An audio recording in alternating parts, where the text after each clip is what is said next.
off of a second dropship. Orders? This is forward 3. The gantries are retracting at Gamma launch site. They're at full power and counting down to lift.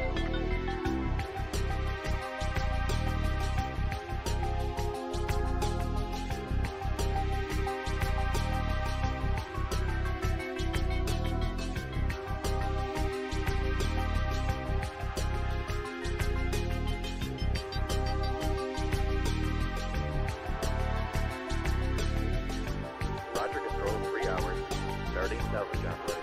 This is forward 1. You're running out of time. Target Gamma is nearly powered up. Take out the APU gantries as soon as possible. If the dropship gets powered up, it'll bring its main guns online.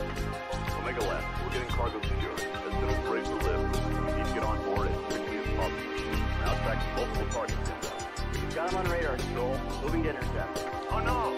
We're...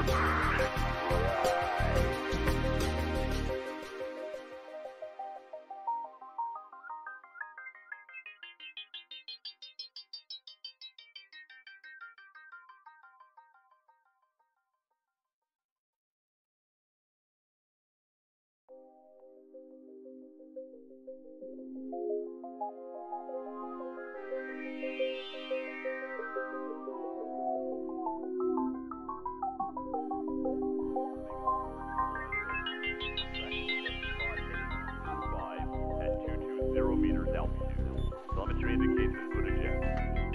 Roger that, Control. We'll keep walking. This is the query. We're on him. Lead the way, sir. It's a pleasure to fight with you at last. Omega lead, ejecting. Roger, Control.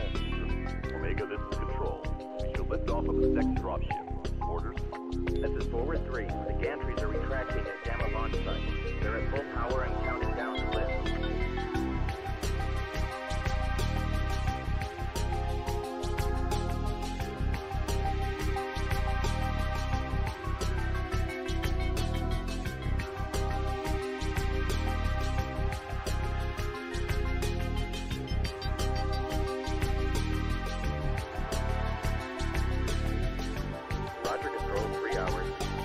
Salvage operation. This is forward 1. You're running out of time. Target Gamma is nearly powered up. Take out the APU gantries as soon as possible. If the dropship gets powered up, it'll bring its main guns online. Omega left. We're getting cargo secured. As soon as we're ready for lift, we need to get on board as quickly as possible. We're now tracking multiple targets inbound. Got him on radar, Stroll. Moving to intercept. Oh no! We're...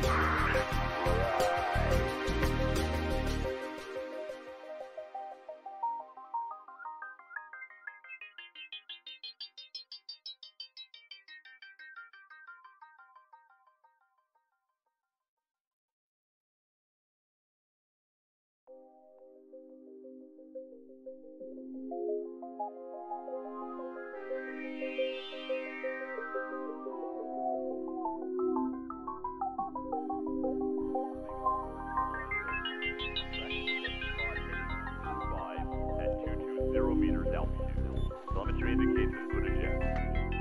Roger that, Control. We'll keep walking. This is the query. We're on him. Lead the way, sir. It's a pleasure to fight with you at last. Omega lead, ejecting. Roger, Control. Omega, this is Control. We should lift off of the second dropship. Orders? This is forward 3. The gantries are retracting at Gamma launch site. They're at full power and counting down to lift.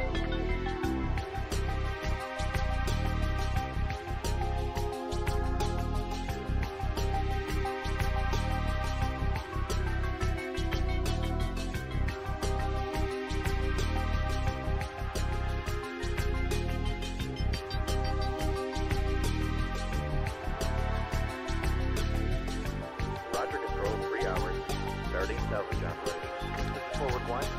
You're running out of time. Target Gamma is nearly powered up. Take out the APU gantries as soon as possible. If the dropship gets powered up, it'll bring its main guns online. Omega left. We're getting cargo secured. As soon as we're ready for lift, we need to get on board as quickly as possible. We're now tracking multiple targets inbound. Got him on radar, Stroll. Moving to intercept. Oh no! We're...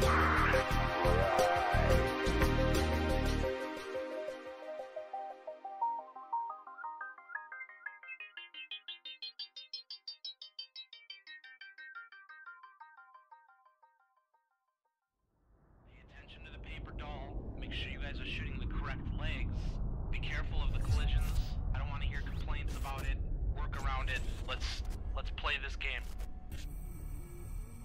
I need another heavy. I've got TB and a quick draw. I want to get fairly tight to it. Now, anybody who's going to be working range, I'm going to need you to fade right on this. If anybody's running short, we're just going to stay towards the top of the caldera if we're going to come at them. I have you in the Griff. Griffin. Sounds good. Well, that's the thing. We got to get to brawling range, so I may be moving us right up to the hoop if we have to. Wolverine nach Charlie 4. It's fine, chill the f*** out, man, it's fine, it's just a 5-star. Kommt Leute, redet miteinander. 15 seconds. Yeah, exactly. Don't die. 15 seconds, don't die. Guys. 3, 2, 1. Charlie Dar, CT, yellow. Okay, go for Charlie, see if we can get it. There. To your left, there's there.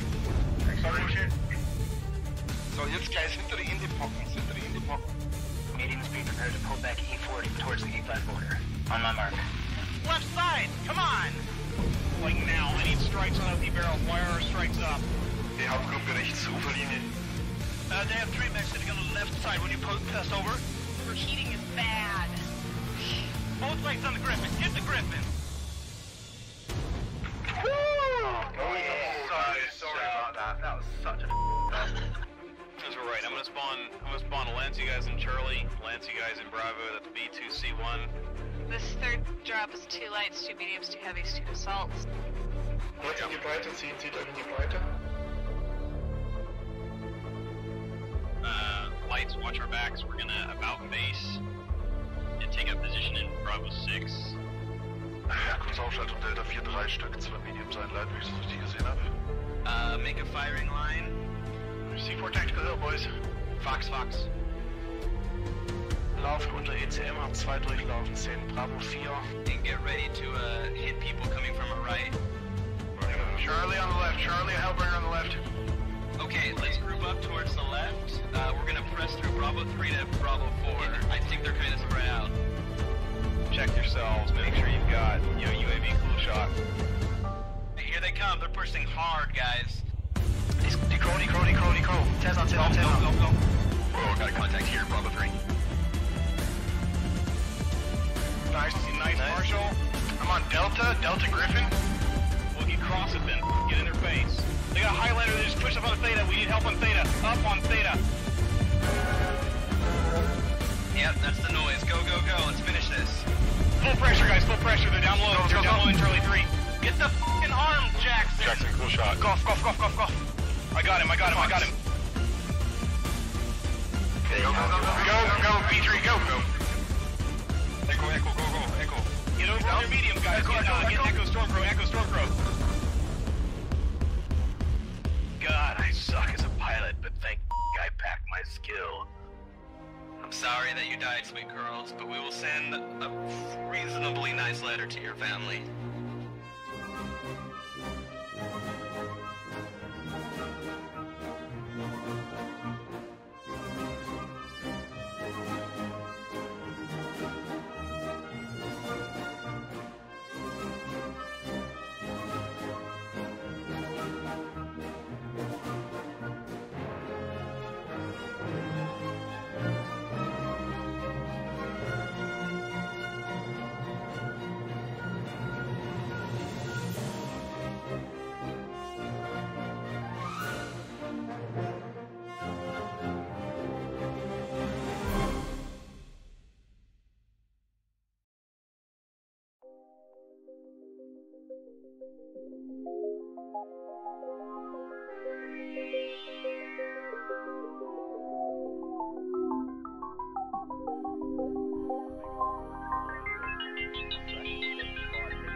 operations. This is Forward 1.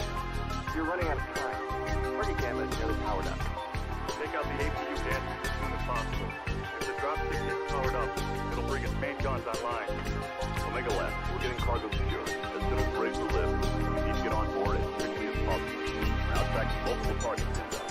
We've got him on radar, Control. Moving to intercept. Oh no! We're...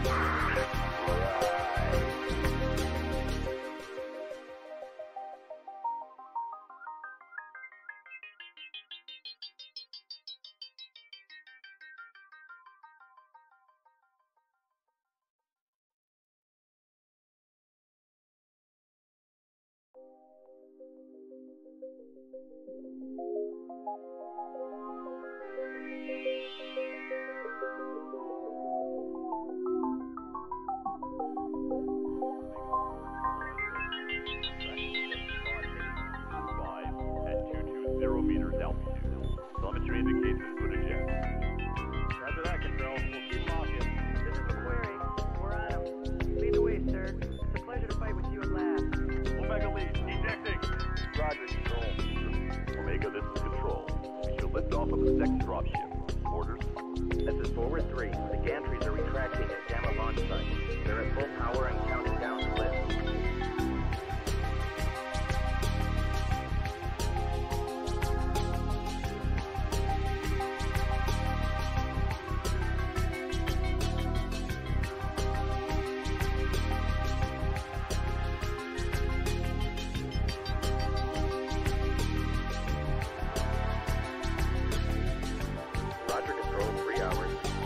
Salvage operation. This is Forward 1. You're running out of time. Target gamma is nearly powered up. Take out the APU gadgets as soon as possible. If the dropship gets powered up, it'll bring its main guns online. Omega Left, we're getting cargo secure. As soon as we're able to lift, we need to get on board as quickly as possible. Now tracking multiple targets inbound. We've got him on radar, Control. Moving to intercept. Oh no! We're...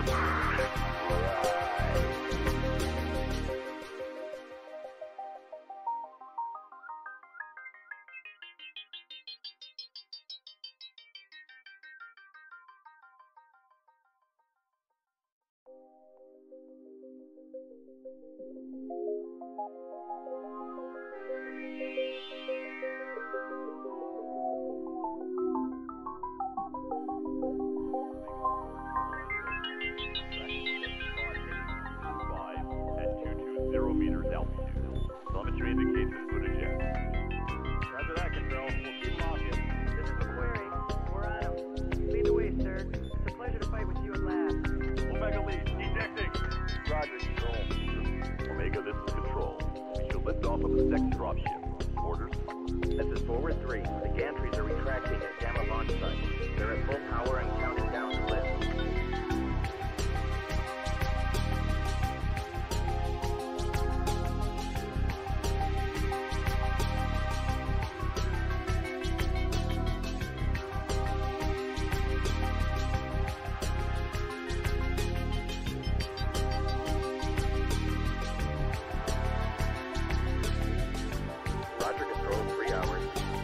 Salvage operation. This is Forward 1. You're running out of time. Target gamma is nearly powered up. Take out the APU gadgets as soon as possible. If the dropship gets powered up, it'll bring its main guns online. Omega Left, we're getting cargo secure. As soon as we're able to lift, we need to get on board as quickly as possible. Now tracking multiple targets inbound. We've got him on radar, Control. Moving to intercept. Oh no! We're...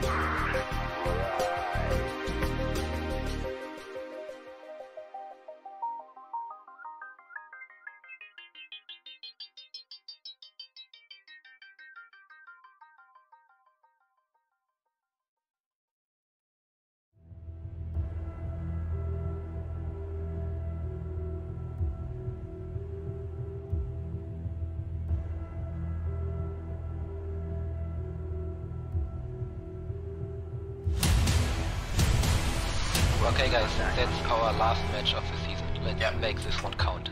Wenn sie zu mir kommen, mich überraschen, ziehe ich sie zu euch und fertig. Alles klar. Alright, so medium's Gamma, light's Theta, heavy's Kappa. Roger. Alright, here we go. Bravo Lance, Theta is yours. WK. Roger. Alright, can't see anything. Stacking up in Theta. I keep getting seismic. Can you see them? Yeah, they got heavies up here as well. Kill anything that moves. Lights, just give us some scouting. That's probably the best thing for you guys. Roger, moving to E4. Here they come. What do you see? What do you see? 100 G and Delta 4 on. Alright guys, comms, got it. Yep, prepare to fight, call target. Pushing Outside hard, course, pushing out. in. Guys. Here we go. That big mix has moved up. That big mix has moved up. Copy that, okay. Wait for them to come to us. Roll into them. I'm rolling. Rolling. There's Max D3 coming from our right, guys. Yeah, we got this. I want to call something and I want to see it dead in seconds. Make it happen. Okay, auf 3. 1, 2, 3. Go. Guys, we need to get on top over here quick. J'ai un Stormcrow qui casse les couilles dans le dos là. Keep going, let's go! Go. Everybody in. Got him. Nice. Hawk crouch down. I'll make it move, guys.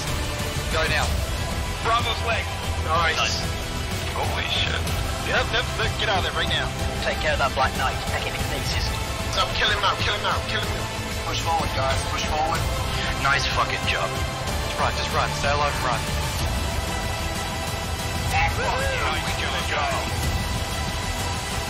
Nice job, everyone. Well fucking played. That is how it is done. Fuck yeah, man. Well done. I can forgive you for shooting me in the back. Alright, keep your eyes active, guys. Don't have scouts on this one, so we're gonna have to all scout. I'll be there soon too. We've got mechs on the way. You guys got this. Sounds like a fucking ambulance 911 call. We are headed into drop 2. 2 lights, 4 mediums, 2 heavies, 0 assaults on skirmish. Let's take a look. We need to spread out a bit. We need to see where from they're coming, and then we will. Alright, boys. Manly men. We're gonna take some fire. We're gonna put fire out. Just make sure you trade well. Yeah. So, stoppt, wir ändern Bewegungsrichtung, Drehen. Schon zu weit. Yeah, we need to go it now. Yes, we need to go now. Keep it up, hold your ground. They have a lot of guys beat up CGs. For Blake, peeking at us, record 4. Yep, you got one right here.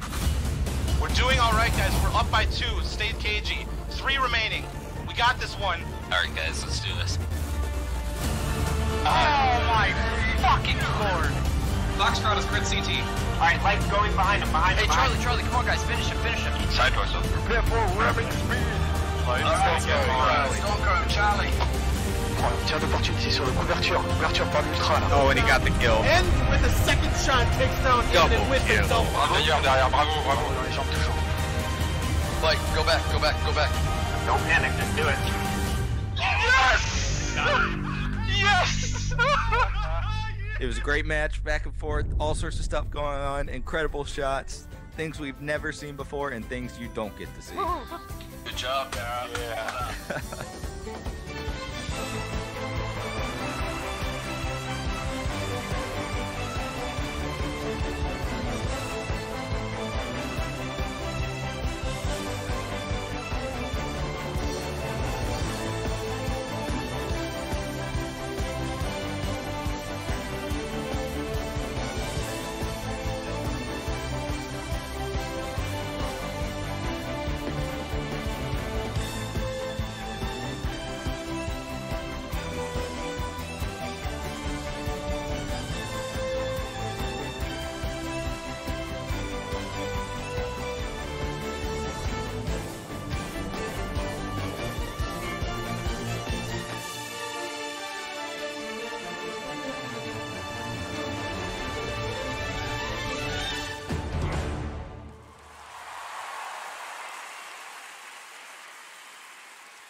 We're at full power and counting down the lift.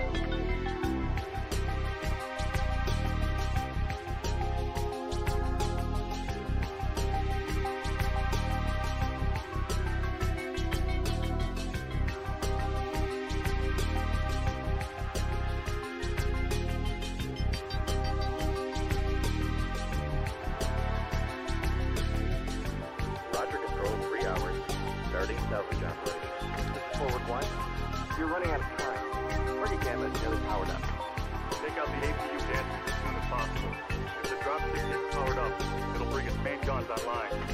Omega left. We're getting cargo secure. As soon as we're able to live, we need to get on board as quickly as possible. We're now tracking multiple targets inbound. We've got him on radar, control. Moving to intercept. Oh no! We're...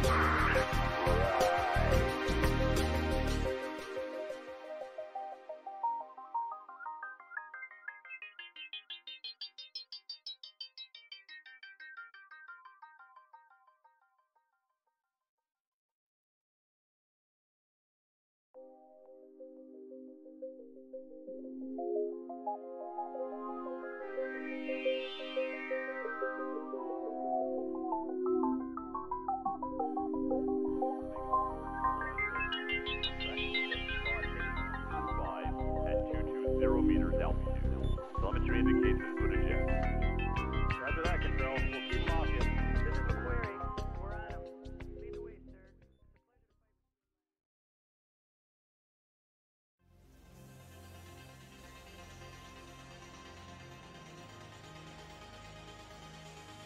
All right, good evening, Mech Warriors. Welcome to week 4 of MRBC. We've got a great cast for you tonight. Division G, Omega Galaxy Raging Bears versus First Crucis Recon Razors.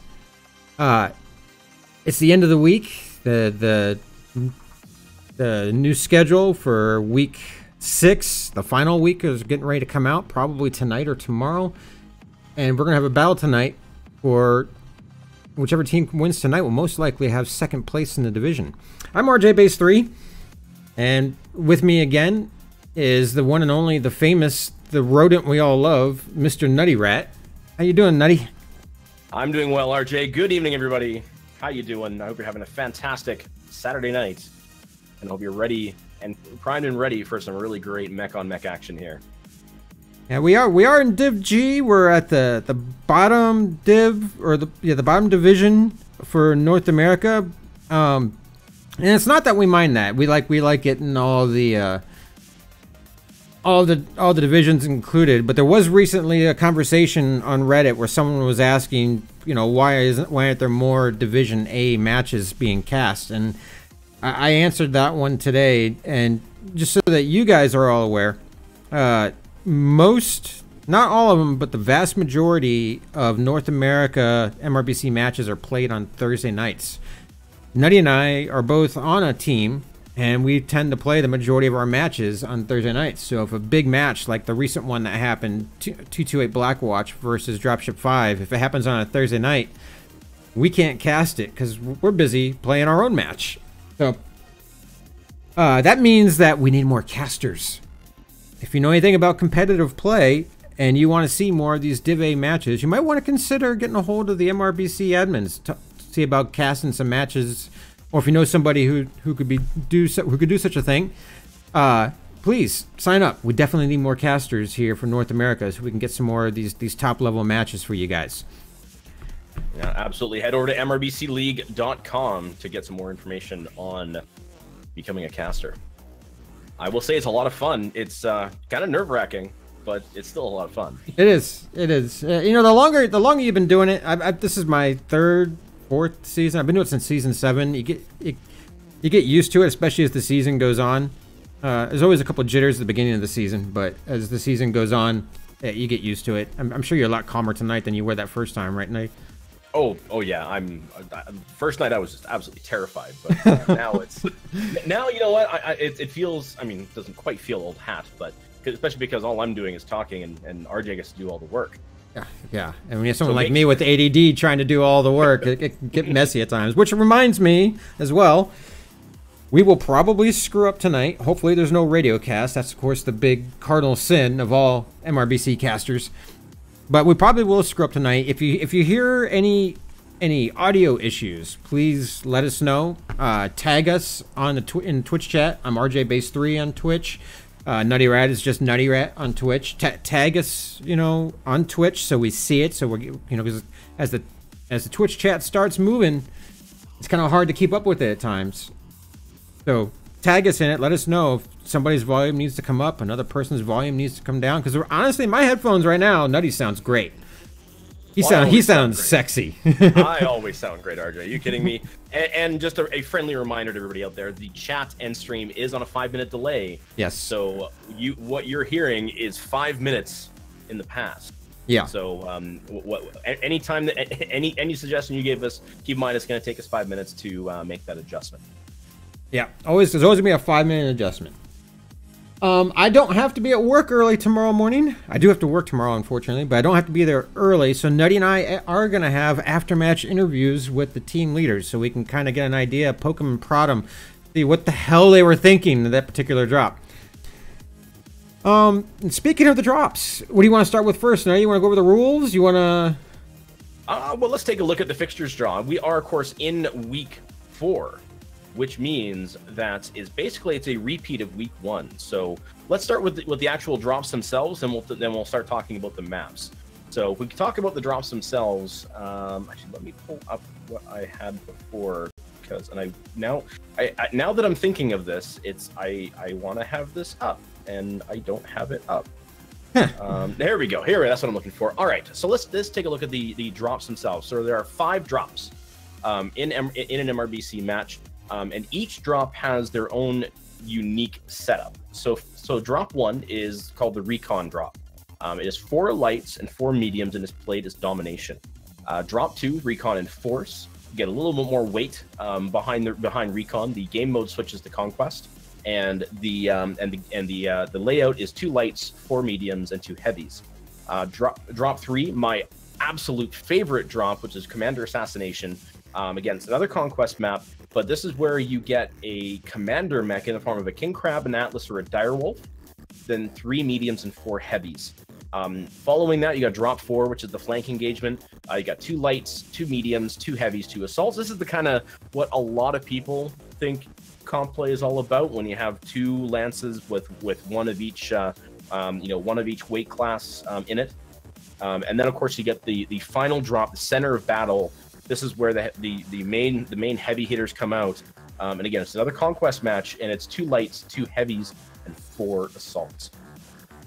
Yeah, it gets heavier and heavier as it goes. Starts light and then ends with 4 assaults. It's a lot of fun. Of course, Nutty and I we're playing this season. I'm leading the 228 Death from Above team. Nutty and his buddy Tofurky from the Crinkle Canadians. They're a couple of our guest players on the team.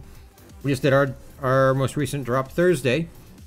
Final results weren't quite what we wanted, but we still felt like we played really well, and we did kill a lot of mechs. So, it was actually absolutely fantastic match. I mean, we played hard. Arc 7 we played against. They were just they must have been practicing a lot. Yeah, because they felt like a different team than what we played against previously. But it was just it was such a hard fought match. I mean, I couldn't be more prouder of our team for how we played. But we have some things to work on, but that's okay. But tonight is not about us. Nope. As much as we want it to be about us, RJ, it can't be about us. So let's quickly talk about the maps that are coming up to be played coming up tonight. For the 5 drops that we talked about, and then we can get into maybe some of the rules here. Okay, I just put up the rep points. Oh, okay. Well, we can do that too. We'll do the rep points first. All right, rep points. That's fine. All right. You want to do that? Or you want me to do that? Well, I did it last time, RJ. I think everybody needs to hear your. Oh, okay. So, all right. So, MRBC, it's got a different scoring system than what you might find in most of the different competitive leagues around the game. MRBC is scored by rep points. Basically, a team earns rep points by achieving certain goals within a match. First and foremost, if you win the drop, you get 300 rep points. So a team can get up to 1,500 rep points just if they win all 5 of the drops. The losing team from each drop can get 25 rep points for each enemy mech that they kill. Plus, there are bonus points for each of the drops. For example, drops 1 and 2. You can get 50 extra rep points if you kill at least 5 of the enemy mechs. In drop 3, you can get another 50 bonus points if you can keep your mech commander alive while killing the enemy commander mech. Drop 4, you can get the 50 bonus points if you destroy all the heavy and assault mechs. And in drop 5, you can get the 50 bonus points if you kill all of the assault mechs. Which, remember, there's 4 of them in drop 5. Plus, a team can earn up to 50 more rep points if they turn in a recorded drop video for each drop. Each drop is worth 10 points, 5 drops total, bonus 50 points. And thankfully, Nutty got all really nice, clean recordings for us for ours, so we picked up an extra 50 points from our match on Thursday. Indeed, and it's one thing to keep in mind when you're looking at these rep points. So it's not just about winning the drop. I mean, hey, if you win the drop, it's fantastic, but it's also based on the kills. It's also the type of kills you get, whether you kill specific mechs, especially in drop 3. So even if you lose a drop, you can still make up quite a bit of ground just by effectively hammering the other team. You might lose the drop overall, but maybe you eke out 5 or 6 kills in that drop. So there's still plenty of opportunity to kind of widen, narrowing the gap between the winning team and the losing team. That's actually something that happened to us Thursday night. I think it was drop 3. We killed 7 of the enemy mechs. Maybe it was drop 4. We killed 7 of the enemy mechs. We got the bonus because we also killed all of their heavies and assaults. But they ended up beating us on caps. So when the points were added up in the end, we had nearly as many points for the drop as the winning team. So it can, those rep points based on the mechs that you kill and all that, yeah, it can really play out to a team's favor. Yeah, absolutely. And just some kind of minor things about how the drops go. There are some specifics for how the match lobby is set up. So again, the game mode for drop 1 is always domination. Game mode for 2, 3, 4, and 5 is conquest. The region is the default for the division. Of course, this is North America, so it is set to North American servers. Match time is 15 minutes. Time of day, if applicable, is always set to daytime. First person view only, so no little jukes with third person view, and obviously no stock only mode off and efficiency mode off, because otherwise that could be that could be a rather interesting mulligan, we'll say. Yeah, definitely. Yeah. All right, so let's take a look at the maps here for this week. The domination map is Rubalite Oasis, the new map that was released very recently, followed by Terra Therma for drop 2 for the first conquest match. That is going to be that's a tough map. We had so many problems with it, but looking into drop 3 for Commander Assassination, you got Caustic Valley, which I think is an absolutely fantastic map to have that particular game mode on. It just really works. Yeah. Drop 4 is Tourmaline, or Tourmaline, depending on how you pronounce it, potato. And then, of course, drop 5 is kind of the outlier, because you got hot, cold. Well, not cold, but neutral.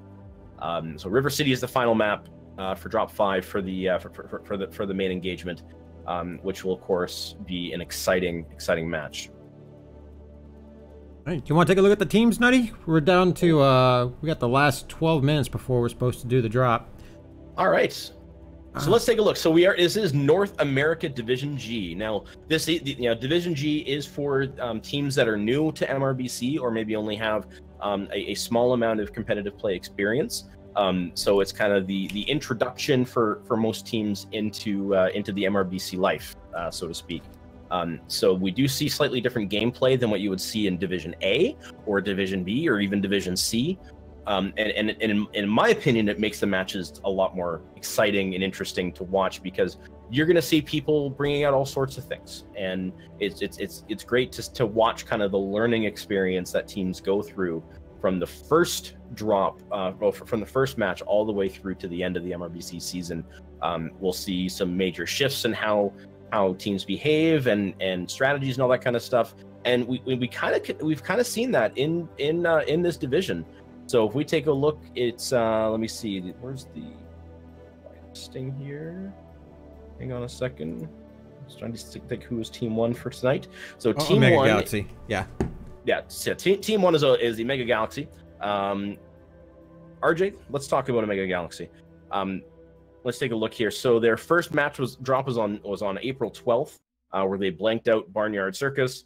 And then their second drop, April 22nd, where they really struggled against Dropship 4. So they went from kind of one extreme to the other extreme. So of course, this is their third match. So I'm wondering what's going to happen here. And if we even take a look at the results there if you want to, or we can keep going. Let's keep going. I was looking. I got the team pulled up here, different members of the team, and as is often the case with some of these newer teams, excuse me, we don't often, there's not as many names that we typically recognize. There's a couple of them, and what's the nickname for these guys? ORB, I think it is ORB. Yeah, there's a couple of them in ORB that I recognize. Legan is one. He was actually a 228 applicant, I want to say a year ago, maybe 2 years ago. And then, what's his name? Defensors 6. He's actually their team leader. He's not bad. And CK16 seems to stick out to me for some reason. I can't remember why. I'm not sure if he's on Twitch or if I've just seen him in game too many times or what. Anybody stand out on there to you, though? I was about to say CK16. We run into him quite often in quick play. Taking a look here, anybody else that really stands out? Asterier. I know I'm probably mispronouncing that person's that pilot's name, but I've seen that pilot out there quite often. But there's a lot of unknowns here, and that's not necessarily for lack of skill, just because we haven't run into them. New to MRBC, which means we might actually see some emerging stars coming out of any of these Div G teams. That's true. All right, and then let's cruise on over to 1CR. So 1CR is they had a rough start at the beginning. So when you look at their first drop in April 14th, they did have a difficult time against Dropship 4, but they were able to kind of pull it together and then did actually considerably better against Cobra Command. They still lost the drop overall, but they took lost the match overall, but they took 2 drops from them, which was good. And then when you got the third match with Barnyard Circus, they took them 4-1, which is fantastic. So Father Bill and that one bird was able to really kind of pull their team together and probably work on some strats. So I'm really excited to see them in tonight's match. And several names on this team that I know and recognize. Of course, Father Bill, well-known MWO streamer.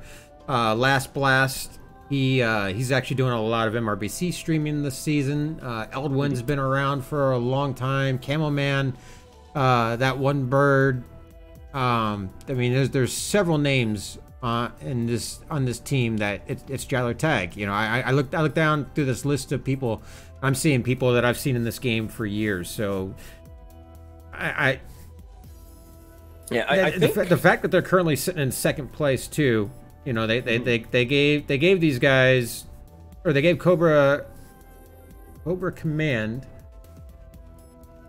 Is that ORB? CDR Cobra Command? No, it's Omega Galaxy. I don't see. This is their first time playing Omega Galaxy, isn't it? How many teams? It is, yeah. There's 5 teams. There's 5 teams in Div G. Yeah, let's take a look at the brackets actually, because that kind of had me confused for a second there. Let's look at the Div G bracket. DIV G standings. Yeah, 5 teams. And this is actually the first time that these 2 teams will have met. Of course, looking at the standings there, we see Dropship 4 has not lost a single drop yet. This tells me that either A, they haven't faced the right competition yet in DIV G, or B, they should have been placed a little bit higher in the divisions, but haven't lost a single drop. But don't forget, when you're looking at Dropship 4, they do have their friends. I know they're not directly affiliated, but they're kind of all friends between Dropship 4 and Dropship 5. And you know, they've been kind of getting a lot of training from them, and I think they even have a Dropship 5 player or 2 on their roster. So you know, they'll be a tough team to play against. But looking at 1CR, I mean, you can't. I mean, there's actually a few people that are on 1CR's roster that are really skilled. You get Stella Starslayer. Oh yeah, Yep. Stella is you know, like you want to talk a mech scientist. I sat on Discord with Stella one night, and we were sciencing out Solaris builds, and he was just pulling out things left, right, and center of little tidbits of building mechs and what you need to know. It was kind of crazy. Yeah, I mean, 1CR definitely has. That's what, like we were just saying. They have a lot of really good players. But if you know, looking back at these standings here, we can currently see that 1CR has a 700 point lead. My math is not working here. 650 point lead, something like that. 650 rep point lead over Omega Galaxy. So what that means is, you know, if there's a blowout win tonight, whichever team gets the blowout win is going to be sitting firmly in second place and within grasping distance of Dropship 4. If it's a close match, 1CR could retain the lead, or they could be tied up. And if 1CR, you know, if 1CR wins even just by a little bit, obviously they'll keep their second place standings for right now. And at this point, with week 4, we still have 2 weeks to go after tonight. So a lot could change. Absolutely. So I am super excited for tonight's match. It's going to be looking in the standings for NA Division G. Yeah, 1CR and Omega Galaxy, they are very closely very closely ranked, as RJ mentioned. You know, Omega currently having 5 drops won, 5 drops lost. 1CR has an extra match under their belt, so they're currently sitting at 6 and 9. But you know, they do have, and they have more. They have 68 mechs destroyed versus 44 for Omega Galaxy. It'll be great to see what happens tonight on these drops. RJ and I actually had the privilege of casting 1CR's first drop, and I'm really excited to see. It was the first MRBC match cast of the season. It was the first match of the season. It was indeed. It was indeed. So I'm really excited to see how 1CR has developed since that first round. All right, guys, we are going to have a couple giveaways tonight. Won't be happening until, we're not going to do it until right before the cast is done. We're going to give away a couple things. Unlike a lot of the other casters, I don't like to break up or stop in between to do the giveaways, especially if the teams are ready to go and wanting to get on with their next drop. So I like to save them all for towards the end of the cast. So we'll have a couple giveaways. I think we'll have some premium time and a mech bay or something. Not premium time. I think we have MC to give away. I can't remember. I didn't pull up the note sheet. I have it all on the note sheet. I probably should have pulled that up. Let me take a look here. You would think with Google Fiber that Google Drive would load super fast. For some reason, kind of slow. And my disappointingly slow Canadian internet pulls it up just fine. Yeah. Okay, casting notes. Let me double check those codes of what we have to give away. So, sure. Yeah, we got. We've actually got, you know, we might just go, actually I was told to save it. So we're going to give away, we actually have premium time and a mech bay to give away tonight. And that way, if we do that, we have a couple more giveaways to do for tomorrow night too. Because Nutty and I will be back tomorrow night with another match cast. Although I can't remember who we are casting. You remember who we are casting? I'd have to go through our chat history, and I don't really want to do that right now. But yes, we will be casting more tomorrow. Oh, actually, we're doing a Div B match tomorrow. 228 IBR Swamp Foxes versus 42. Div A match. What am I thinking? That's a Div A match. Swamp Foxes versus 42. That's tomorrow night. That'll be good. So, people who are complaining about Div A matches, we got one. We got one for you tomorrow night. Alright, we are currently getting the teams into the lobby. We are about 3 minutes away from first drop time. Let's see. I'm gonna let the teams know.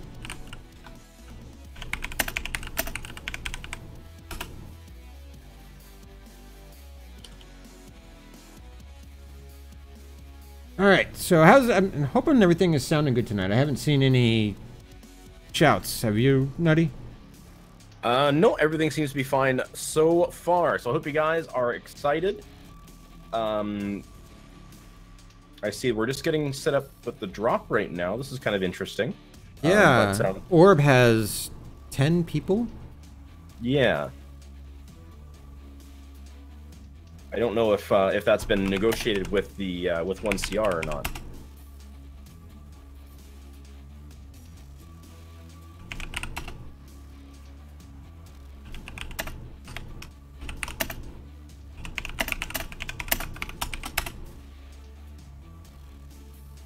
Yeah, Orb is wanting to bring 10 people into the drop and have 2 suicides.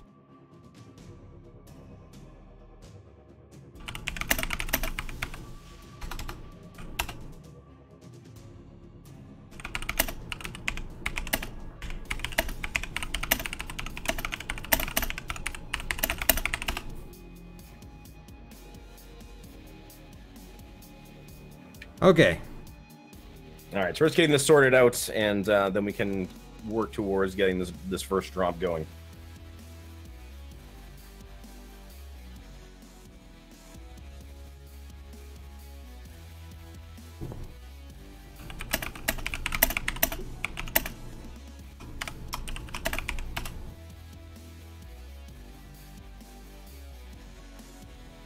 Okay, it looks like it's sorted. Excellent.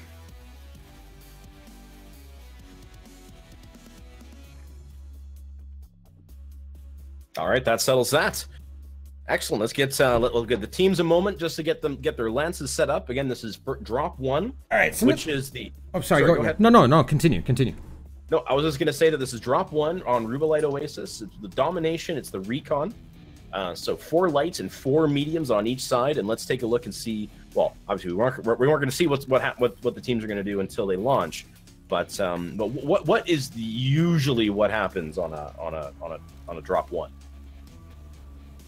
Okay, I just wanted to explain to the viewers, since they can't see what's happening, what just happened here. Orb came into the lobby with 10 players. They wanted to have two players commit suicide, so that they could then view through their other players' cockpits. And while that's normal common practice in scrims, it's generally frowned upon in MRBC, but it's not out of the realm of possibility. Both team captains and the refs have to agree that it's okay to do that. I'm okay with teams doing that as long as both team captains are okay with it. In this case, 1CR did not want the suicides, so Orb had to eject their other 2. Yeah, and it's because they only really want people in there that are part of the drop, so there's not any potential, I'll say kind of extra people yelling. There's usually some kind of etiquette around that, but you know what, in the end, it's just best just to have the 16 players there. All right, so drop 1 is starting. Domination mode, 4 lights, 4 mediums. I think these teams are going to be pretty evenly matched, Nutty. This is gonna be, it's gonna be good. Like I said, I really think 1CR has done some work, and they've kind of worked on their strategies and whatnot, just judging by their match results. So I'm really excited to see what they've come up with. All right, so on the map, just waiting for the teams to come in. If I get up above the fog, maybe. I don't think it's gonna work. You switched your scene? Yeah, scene is switched. I was trying to go up above the fog, but it seems like the fog goes on forever. That it does. PGI fog. However, would we play a game without it? All right, teams are coming in. I'm on Orb's side. They brought a Raven, a Huntsman, an Arctic Cheetah, a Stormcrow, a Spider, a Crab, a Jenner, and an Arctic Wolf. In fact, I'm not seeing a single duplicate in their drop deck. All right, taking a look at 1CR, you've got a Huntsman B, a Crab 27, Miss Lynx, a Javelin, an Urban Mech, another Javelin, so that's their duplicate, a Hunchback 2C, and a Stormcrow. Yeah, in case we weren't very clear about that, teams are allowed to bring only one duplicate chassis per drop.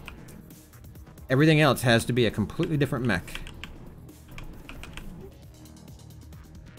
All right, watching from the Team 2 side, we can see that they are moving up, by the looks of it, into the Delta 5, Delta 6 area. They are sticking with high ground. Camelman is leading the charge up there. We got Stella Starslayer in the Javelin down low, holding on to the circle while the rest of the team gets into position. And 1CR, I'm sorry, Orb was a little late getting into the circle. They were, so they got a little bit of point advantage for 1CR there. Both teams kind of up high. It looks like they're not quite ready to make the push yet. 1CR sends out a strike there just to kind of probe to see where the team is, but it looks like Phoenix Heart in the Spider took quite a bit of damage there. He's down to 86%. Another strike just came in, hit that Irby from that one bird. He took him down 7%.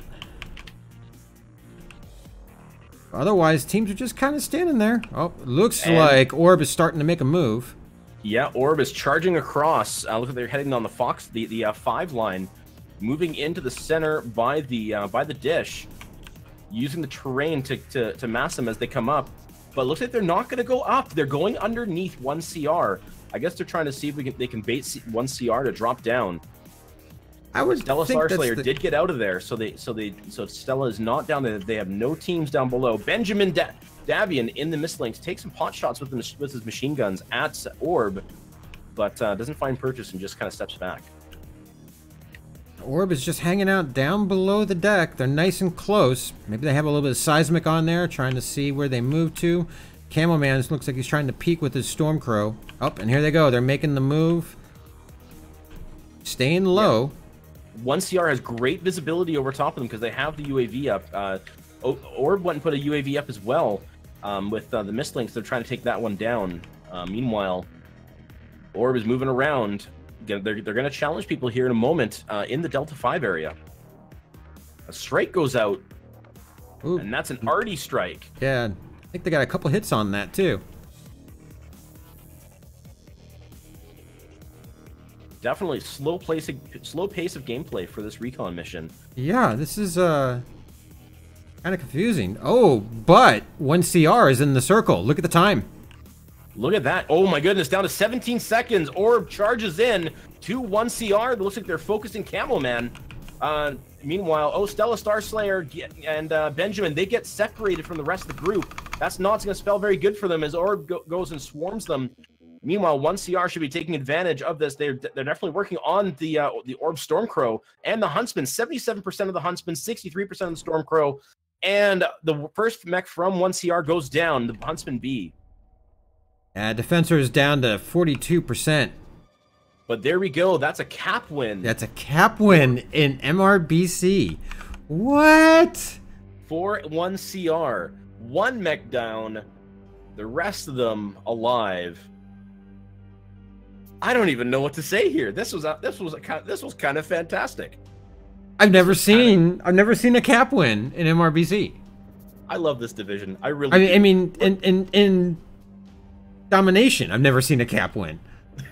So I mean, this will be an easy score count for you, but you know, looking at the damage numbers, you can see that that orb didn't really get a lot of damage in at all.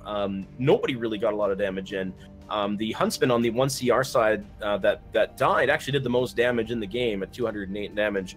That one bird, 123 match score, 156 damage. But yeah, there's not really a lot to talk about here. No, that's really not. 1CR played it beautifully. I have to say, they were patient. They waited. You know, they knew that brawls were messy from their very first drop that you and I cast together, RJ. They knew that first brawl drop is a messy one, so they wanted to slow the pace down, and they did that really effectively. And they got a quick and easy 300 rep points out of it. I mean, Orb walks away with 25 for the one kill, but yeah, it's I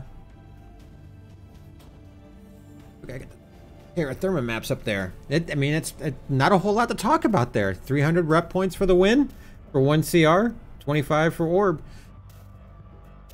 Yeah, and I mean, we could draw this out on the map strat, but I mean, there's just not a lot to draw out here. I mean, this is just, it was just so, this is that drop that there made me look at 1CR as a different team, that they've definitely been working on their strats, right? When you look at they started here, they moved up into the Delta 5 area, and they stood there. Meanwhile, kind of, you know, Orb did the same thing. Are you drawing it on the map? Should I go to that? Oh, I'm sorry. Am, yeah. My bad. That was actually my second screw up tonight, because it was when we were in the middle. I got down close to the mechs when I was viewing them, and I noticed I didn't have any sound, and it's because I had the game muted. Oh no! So that is fixed. That's okay. So if we look at kind of what happened here, you got Orb. They spawned in these two spots here, and basically ended up here in the Fox 6 area, in this high ground. They were kind of in this area here. They were able to kind of keep themselves inside the circle. But 1CR did actually something really smart, is that they had a really fast mech land right there, right by Echo 5 on the low ground, to get some early cap points on the domination circle. Meanwhile, the rest of their team ended up in about here, and they stayed there. Yeah, they had there was one mech, a Mislinks, that was kind of really probing around, looking for stuff. They had a UAV, you know, the 1CR had a UAV up right here that whole time. So when Orb did their push across, which they did this, and they ended up down below, you know, the 1CR knew exactly where they were the whole time. Yep. And then when they made the push up, I'm going to draw on your map a little bit. Yep. I'm going to go slightly narrow one. When they finally made the push up, they went through here, and then they came up here. Instead of 1CR all pushing forward in to meet them, they kept one of their guys in the circle that whole time. So while that whole fight was happening, the timer was counting down. Yeah, and it was actually a beautiful play on their part. It was just like you said. What I saw was this. Yeah. They kept them in the circle. They didn't push forward to meet them. They brought Orb right into them. They stayed in the circle, and they basically effectively, I mean, Orb either A, was not paying attention to the timer, or B, thought maybe they could plow through them and to get somebody into the circle, in which case 1CR didn't let them do that, and timer goes down. 1CR gets the easy win. Easy win. Yeah, that was a fantastic strategy. You know, everybody thinks about this as basically skirmish with a circle. Yeah. Right? And 1CR proved that, hey, you know what? There is a way to play this particular game mode and actually not have to kill everybody, but get a cap win just by positioning. Like 1CR's positioning really was that was perfect. Not what I would expect out of a DIV G. You know, something in DIV G, but again, we get to see all the unique stuff. Yeah, because you don't have, when you get into the higher divisions, it's like everybody, gets into like a very specific kind of strat, and it's pretty much, it's not the same all over the place, but it's very somewhat predictable. Couldn't predict this at all. All right, we are heading into drop 2 now. Tonnage goes up a little bit. We're going to add a couple of heavy mechs into the drop. It's 2 lights, 4 mediums, 2 heavies, correct? That's right. And this is a tough map to play on. Yeah, it is. I fully agree with that. Terra Therma. It's hot. It's hard to move around. And it's dark. It is dark. All right, we're just waiting for the teams to come in, and then we'll be underway here. The game mode has switched to Conquest, by the way. And as Death from Above learned the hard way Thursday night, if you're not careful with that, you can lose by Conquest points.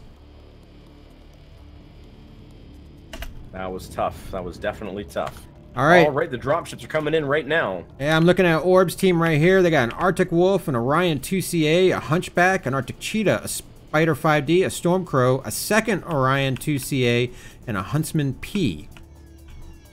All right, looks like that looks like a pretty brawly build. Yeah, that's what I'm thinking.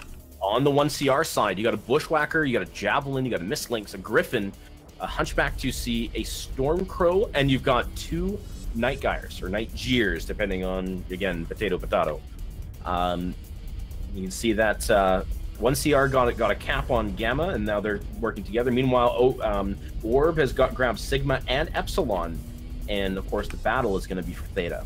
The Stormcrow for Orb is all streaks and a tag. That is Brawl Central right there. Yeah. I hope 1CR is going to be ready for this, because that's going to be a tough thing to play against. The Orions are the standard meta Brawl Orion, LB20 SRMs. You know what, though? I think 1CR is kind of prepared for this. I'm looking at Eldwin and her Bushwhacker, 2 AC-10s and 2 small lasers. You've got, let me take a look at the Night Gear. You've got Daka Night Gears. You can see that they're starting to trade damage right now. Again, the battle is for Theta. Orb does get that cap point, while the 1CR still trying to get in position with their slightly slower mechs. Strikes going down. Might have caused a little bit of damage. Nothing serious. It looks like... Actually, if Orb is smart here, they got the 3 cap. They do not need to push up. They do not need to poke. They can step back a little bit and force 1CR to have to approach them or go on a cap game.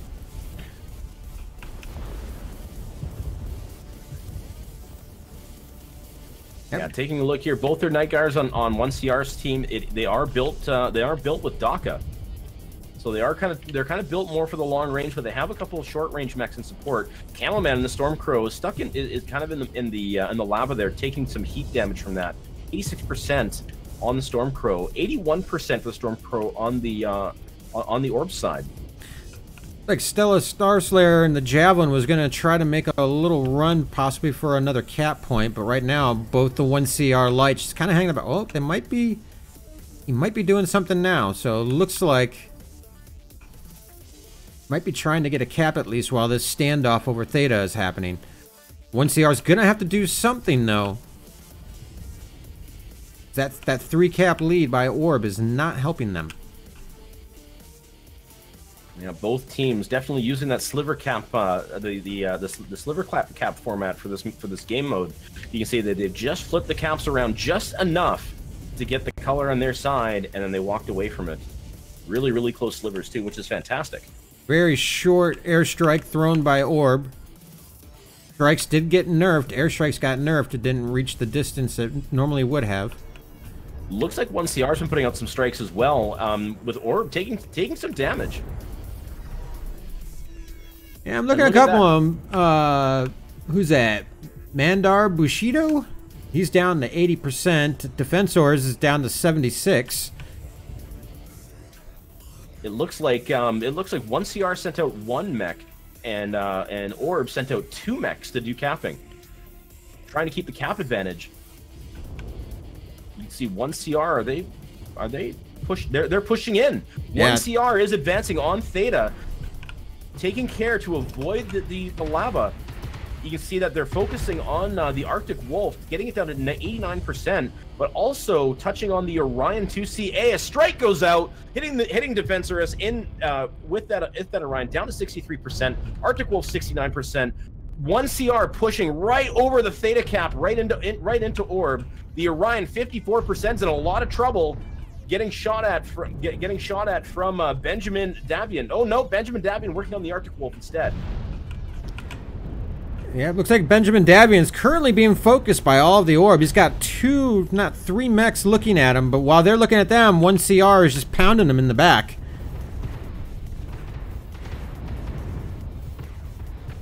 And the first one goes down. Father Bill takes out the Arctic Wolf, and they're working on that Orion right now. 39%. The Defensor is going to go down very quickly. Defensor, whoa, but this Stella, is not a fight though. Yeah, two 1 CR mechs go down. That must have been due to their lights. They were the ones that were. I know Stella was out capping.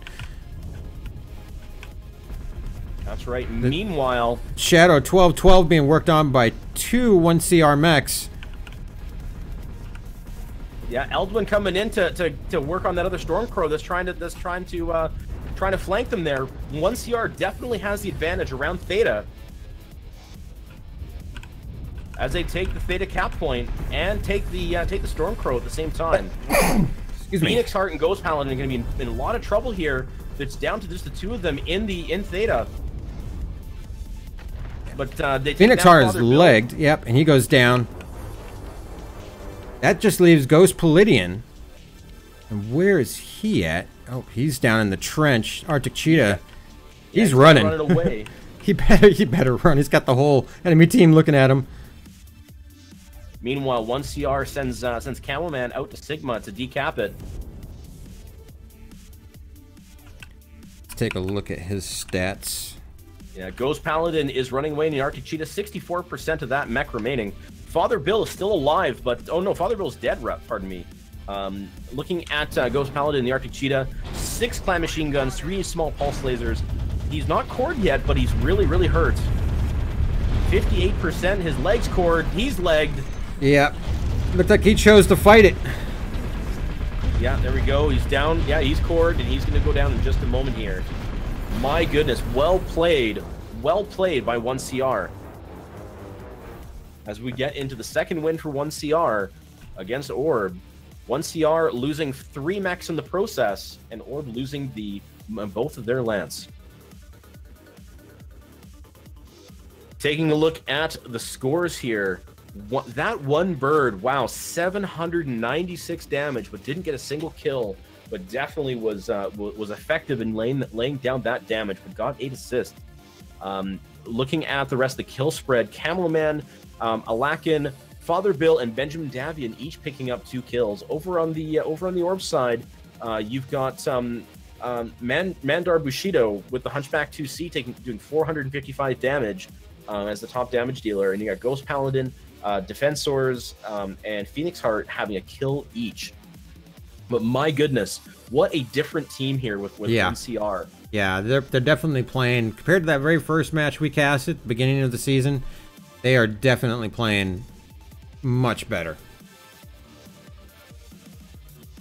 All right, so as we get ready for drop 3, first CR, up 2 drops to 0 over Omega Galaxy Raging Bears with a total of 650 rep points to 100 rep points.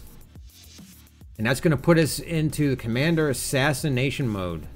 In this mode, again, it's Conquest. It'll be on Caustic Valley. There are 0 light mechs in this game, though. Instead, we have 3 mediums, 4 heavies, and 1 100-ton assault mech. That 100-ton assault mech must be in the form of a direwolf, a king crab, or an atlas. I've seen a couple different mechs played this season. It seems like all 3 of them are pretty popular. I know our guy in Death from Above, he prefers the king crab over the other ones, but we've definitely seen them all. Absolutely. So looking at the last match, not really much to talk about. 1CR just got into that center and they stayed there. They waited. I think they knew. Watching the match, I think they knew that ORB sent out 2 mechs because that's when they pushed. That's when the push really came in there. But yeah, moving into Caustic Valley, we got the commander mech there. Good. Yeah. You guys said daytime. Excellent. Oh yeah, I pulled up the map strike. I thought you were talking about the map. I was, but I wasn't drawing on the map or anything. Okay. There wasn't really much to draw. It was a battle for Theta, and 1CR. When you compare kind of what 1CR did this time versus what they did last time, which, funny enough, when we casted them their first week, which is the same maps, right? So we are getting RJ and I are getting we have a lot of information on the 1CR side versus how they played the first time and how they played now. And like I said, very, very different team. And I think they've just been doing some practices or scrims. They've really come a long way. But let's not count ORB out. We have 3 drops to go here. They could definitely turn this around, especially with this one, because this one's got some extra rep points. Well, they all have the extra rep points. Technically, there's 50 bonus points for each drop. It's just, I understand. This one's just the hardest one to get, I think. It's a hard one to get, but it's still there still is an opportunity here for ORB to be able to kind of turn this around and eke out a tie or otherwise kind of come back and at least kind of show 1CR that hey that they're still a team to be reckoned with, and I think they are. But everybody in the chat, please let us know who you are cheering for, whether you're cheering for 1CR or ORB, or heck, you're cheering for both the teams. It is DIV G action here on the MRBC League site. We're getting ready for drop 3 right now. The teams are setting up their lances, pulling in the new players that they need to pull in, and we should be going here momentarily. Yeah, they've been running up pretty quick, so I don't expect that we'll be waiting too long for these guys here. And it's again another one of the reasons why I don't like to do the giveaways in between the drops, because if the teams are showing, if it's one of those games where the teams are just ready to go, I don't like to hold them up any longer than I have to. But we do have 2 giveaways tonight. We'll be doing those at the end of the cast after the interviews. What I say? Some premium time and a mech bay, I think is what we're doing tonight. Yeah. Premium time and a mech bay, yeah. Everybody needs a little premium time and a mech bay. One team is ready. We're just waiting for the other team, which is kind of funny because first CR said that they are ready, and usually Team 1 announces when they are ready first. And sets their lances, and then Team 2. That's kind of an advantage. Something if you're a new team captain to MRBC and you're on the Team 2 side, you always want to make sure that you let Team 1 set their lances first. That kind of gives you a slight advantage, because then you can then reform your strat based off of how you think they're going to drop and what you think they're going to do. In fact, we made some changes on the fly in our match on Thursday because of that.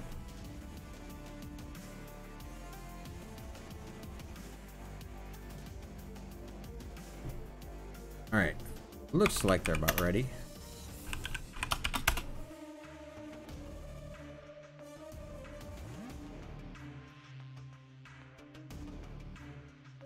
All right, here we go. Drop 3, Commander Assassination. 0 lights, 3 mediums, 4 heavies, 1 assault, and the rep points are achieved if you can keep your assault alive while killing the enemy assault.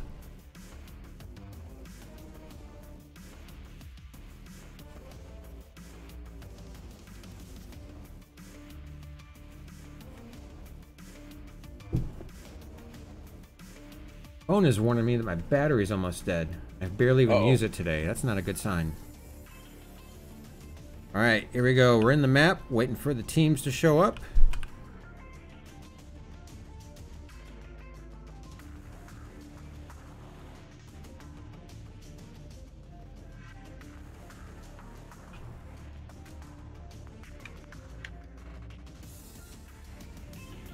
Trying to find the drop ships. Didn't quite work out. All right, so let's take a look at the Orb team here. I'll grab Orb this time for you, RJ. Okay. So we've got a Cicada, an Orion 2CA, an Arctic Wolf, a Hunchback 2C, an IS Orion, and an Orion 2C, and yes, that is legal. That is legal. An Evan Jag, and their commander mech is a Direwolf.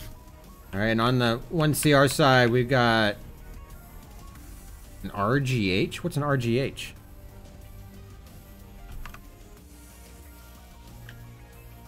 It's not a rifleman. Not a rifleman. Ripcast. RGH-1A. Roughneck. Okay. I haven't seen one of those yet.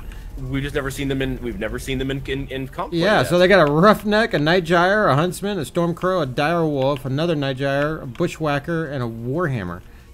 Wow. You can see that Orb has pushed themselves into Theta to get the early cap. Camelman with the Stormcrow challenging them, but not alone. Came up with Father Bill as well. 1CR just charged straight into Theta. Pushing that I think Mandar is about to meet his end right here. I think so. 61%, obviously missing something. They got a strikeout. Oh, 38% for that Hunchback 2C. And there he goes. Didn't even get a chance to see what he had left. Camelman retreating, falling back. Eldwin is poking up with her Bushwhacker, but the whole team is there. She's got to be careful. 1CR is coming down from the top. They have the advantage of the high ground here and those rocks. Both teams have UAVs over Theta, so Orb does have a slight vision advantage here. They know where 1CR is. Oh, I see the Orb Direwolf here. His CT is crit. It looks like he's getting ready to fall, and he does. Direwolf is down. Alakin rather in the Direwolf on the 1CR team. He is still charging 96% though. He's still pretty fresh. Hopefully he backs up here and saves that mech, because that's just more rep points. Yeah, if they keep him alive, that's 50 rep points. Yeah, he's not looking bad. He's at 89% right now. Yeah. But he is being focused. Sort of. A light came up there. Cicada came up there and tried to get him. Yeah, that Direwolf needs to pull back, but he's not. He's staying in the fight. 71%. He's got a cord leg. He's got a cord left torso. He's got to be very careful. 57%. Watch that Direwolf, folks, because they might. A lot of it's going to hinge on that Direwolf. If Orb can take that Direwolf down, they can at least keep him from getting an extra 50 points, but the focus has shifted. They're no longer looking at the Direwolf. Only 4 of them left standing. 3 of them as that Arctic Wolf goes down. 2 left as the Orion 2CA goes down. That's down to Defensors in the IS Orion and the Cicada. 1CR in the meantime, they're hurting. Stella Starslayer and that Roughneck down to 31%. Direwolf, again, is the one to watch. The wounded Direwolf takes down the Orion. Well done. Only the Cicada left standing. If the Cicada is smart, it would go to the Direwolf, get the Direwolf, but... Yep, let's see here. Yeah, Phoenix Heart, I mean, he's hurting. He's hurting, and he's just running around the team trying to attract some fire. But there we go. He goes down, the Direwolf lives, first CR, gets an extra 50 points for the drop. But look at the damage numbers for 1CR. 95% for the Warhammer, 54% for the Stormcrow, 90% for Eldwin's Bushwhacker. Well done, Eldwin. And then you got that one bird in the Night Gear, 41%. The Direwolf with Alakin, 56%. Yeah. And the Roughneck and Stella Starslayer, 28%. And when you see that red damage numbers, it means that they're missing critical components. Yeah, Stella's lucky to be alive. Looking at the Direwolf has cord front leg, front center, front left, and the right leg, and also the rear. If we look at where the I'm in Stella's mech right now. Stella had lost one torso, and the left torso was crit to shit. I mean, Stella's lucky to be alive. My goodness, that was just so that level of aggressiveness. That was just impressive. Let's look at the damage numbers here. You've got 3 mechs on the 1CR side with that where they did over 600 damage. Yeah. You know, the Direwolf, you know, did put in work. 3 kills from the Direwolf, a further 3 kills from Camelman and the Stormcrow. And then Antrick in the Warhammer got another 2 kills. Looking at the Orb side, you've got, let me see here, you've got Ghost Paladin in the Orion 2CA, 714 damage, so definitely did a lot of damage and was able to eke a kill out over that.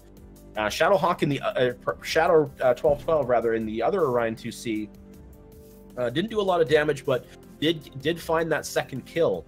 And then the IS Orion with Defense Wars did 533 damage. Didn't get any kills, but did get a couple of assists. All right, so after 3 drops, 1 CR is clearly running away with this match. 3 drops, 1 for 1 CR, and even 1,000 rep points across the board. Yeah, Orb's got to do something here. They got to do something. They got to change something. They got to do something if they want to salvage anything out of this match. Absolutely. So let's take a quick peek at the map strat here, and look at Caustic Valley Conquest. You can see that the teams were set up for 2 very different games. 1 CR, they were grouped up here for Alpha Bravo. So they went and spawned. They walked through Sigma and then went straight to Theta. Meanwhile, you had Orb rather. They actually played the cap game. They had Gamma, or let me say this, the blue here. They had Gamma, and I believe they had Epsilon. And they sent 1 mech to Theta. And that mech, while he made it to Theta, unfortunately, basically, he got caught there. Well, he got caught there because he was facing the entire 1 CR team. And Nutty, I will be right back, sir. Go ahead and keep talking. I'll be right back. No problem. So they really effectively kind of mastered that brawl push, and just they said, you know what, let's forget about the cap points. Let's just get a kill advantage and then push in. The only thing that I think 1 CR did, not necessarily wrong, but I'll say was a really risky move, was keeping that direwolf in the fight after the Orb direwolf went down, or after the Orb commander mech went down. I think it was the direwolf too. The key thing is that if you kill the enemy's commander mech, you have to keep your commander mech alive in order to get that point bonus. Orb unfortunately lost their commander mech relatively quickly, but then 1 CR pulled a really big risk, keeping that direwolf in play, in that short range play no less, and taking a lot of damage in the process, losing a lot of armor. Thankfully, didn't lose a leg or anything, but definitely had a cord leg. Meanwhile, we had a mech that we don't really see. That we don't really see very often in the form of a roughneck. It was enough that it tricked RJ and I up when we looked at it. Are you still on the map, or do you want me to go back to the talk screen? Oh, you can go back to the talk screen. It's fine. Okay. I'm not really drawing on the map nowadays. I'm just chatting. Like that roughneck, seeing that show up and having RJ like, what the hell is that? I thought it might have been an illegal mech for a minute there. I mean, roughnecks are just not something that we see in MRBC, but that just kind of shows. It kind of shows, how things can be so much different down here in DIV G. Tomorrow, I mean, again, Nutty and I are going to be back tomorrow night for the North America Div A match between the 228 Swamp Foxes and 42nd. Mm-hmm. The differences we're going to see and how these teams play these maps and the mix that they bring is going to be vastly different. Vastly different. I don't think we'll see a roughneck tomorrow night. I just called a hunch. I just don't think we'll see one. I could be wrong. These guys have surprised me in the past. I mean, who was I casting with? Was it you or Mikado, where we were seeing ATMs being used by a former EMP player? I mean, I was just like, what? But well, yeah, that was with Bowser. Yeah, ATMs in a night guard, and he went to work with that. Yeah, thing. He did. It surprised me. Yeah, absolutely. We are going to the Tourmaline, whatever. Again, the game mode is Conquest. This is the game mode called Flank Engagement. It's the one that I think most people are most familiar with. This is 2 lights, 2 mediums, 2 heavies, 2 assaults. It was the one and only game mode used for all of Worlds 2016. If I'm not mistaken, it's all they used in Worlds 2017. It's the standard 8v8 game mode used in most of the competitive leagues that have an 8v8 player base. So we got again, first CR is ready. We're just waiting on the go from Orb, and we'll go into drop 4. And once again, one CR having 1,000 rep points after the first 3 drops. Omega Galaxy just 150 from mechs killed. They have yet to secure a bonus. They have yet to win a drop. They got to change their game. They got to do something different here. Yeah, and it's difficult to come back from this, but you know what, Orb does have some capable players that they can they should be able to come back and to be able to put some pressure on 1CR here. 1CR just kind of working their way through all these drops, and just again a different team from what we saw at the beginning. I keep on saying it. I don't mean to constantly repeat myself. It is. They're a different team. They're playing different. They're being smarter about their drops. They're taking, when they see a slight opportunity, they're pouncing on it. I mean, they're not screwing around here. And based off of what we're seeing here compared to what we saw in that very first MRBC match of the season, yeah, I mean, you can't say it enough. They are, the way that their game has improved is phenomenal between that first week and now. I'm thinking that 1CR finally got some scrims in. That's what I'm thinking. Yeah. We were supposed to scrim them. We had it on the calendar and everything, but then MRBC actually started and they had a match that night. All right, let's see what we're going to do here. Of course, we are in drop 4. Drop 4 is 2, 2, 2, and 2. Strikes are allowed. Oh, to touch on something that we saw in the last drop, Nutty. Yes. Who was it? Was it Orb or 1CR? Brought 2 Orion, 2 CAs, and an IS Orion. Yeah, there was Orb that did that. It was Orb that did that. Yeah, that's actually a very common thing to do if you're running a Brawl deck on drop 3. Because, while we talked about the duplicate rule, it's not considered a duplicate if you bring a 2C variant of an IS mech. Those are considered 2 different chassis. So in that case, you can, because we all know the Orion is a pretty tough mech to beat, even if it is the IS one. It's got armor buffs. It can pack a lot of firepower. Some people consider it a mini Atlas. And so you bring 2 Orion 2CAs and an Innersphere Orion, what you have is a very formidable set of heavy mechs right there. Absolutely. Another thing to look out for, and one of the things that I was questioning when we saw the Roughneck and it confused us, I thought maybe that they had brought in a legal mech. Because the way it works in MRBC, a mech has to be out for C-bills before the first match is played. That's another lesson we learned the hard way on our team. We had a slight problem with one of our mechs in one of our drops 2 weeks ago, actually. Fortunately, it didn't amount to anything in the match. Didn't win the match for us or anything. But a team can be penalized up to 100 rep points if they bring in a legal mech. And for future reference, the linebacker, is it the linebacker H, is not a legal mech. Yeah. Well, yeah, the loyalty mechs from the 2017 loyalty mechs aren't legal for MRBC Season 10.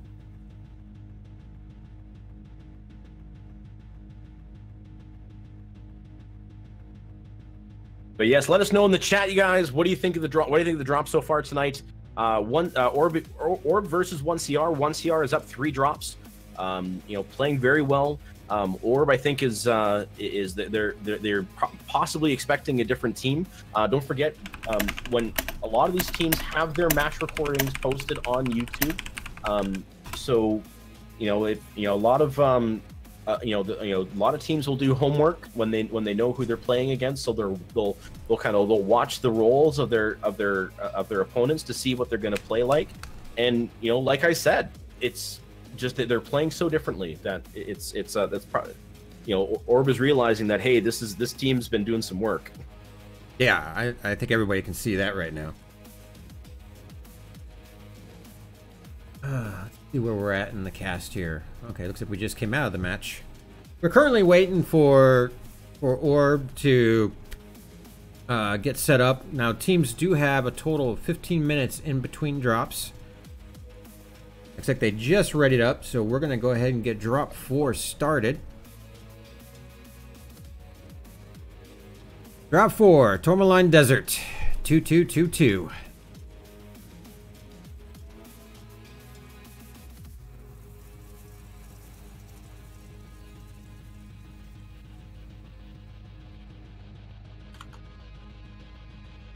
All right, better pull up the map strat for reference because we don't have the grid squares otherwise. Yeah, PGI. PGI, please. PGI, please. Someone clip that too, because I think the more we keep bugging PGI about it, the better. What we're talking about is casters, spectators don't have the grid coordinates in the minimap. So annoying. Yeah, so we're kind of having to we're trying to have to triangulate from the minimap that we see in the game to the map strat link to be able to kind of figure out where people are and at least give reasonably accurate calls as to where their team is going. That's why a lot of times you hear us casters naming places on the map without actual grid coordinates, because a lot of teams have their own nicknames for certain spots on the map. On this map, there's a couple spots, the stage / castle. I've heard both of those called. The spires. The Stargate, obviously. All right, we're underway with this next drop. RJ, I assume you've switched the scene over? Yeah, I got the scene. I'm looking at Clan Ghost Bear International right now. Orb. We're going to have to get right into this because we got Red Deadeye with the mist links from 1CR getting into Theta, Defensors and the Grasshoppers peeking over, and the Arctic Cheetah from Orb coming in as well, challenging that mist links. That mist link is outnumbered 2-1.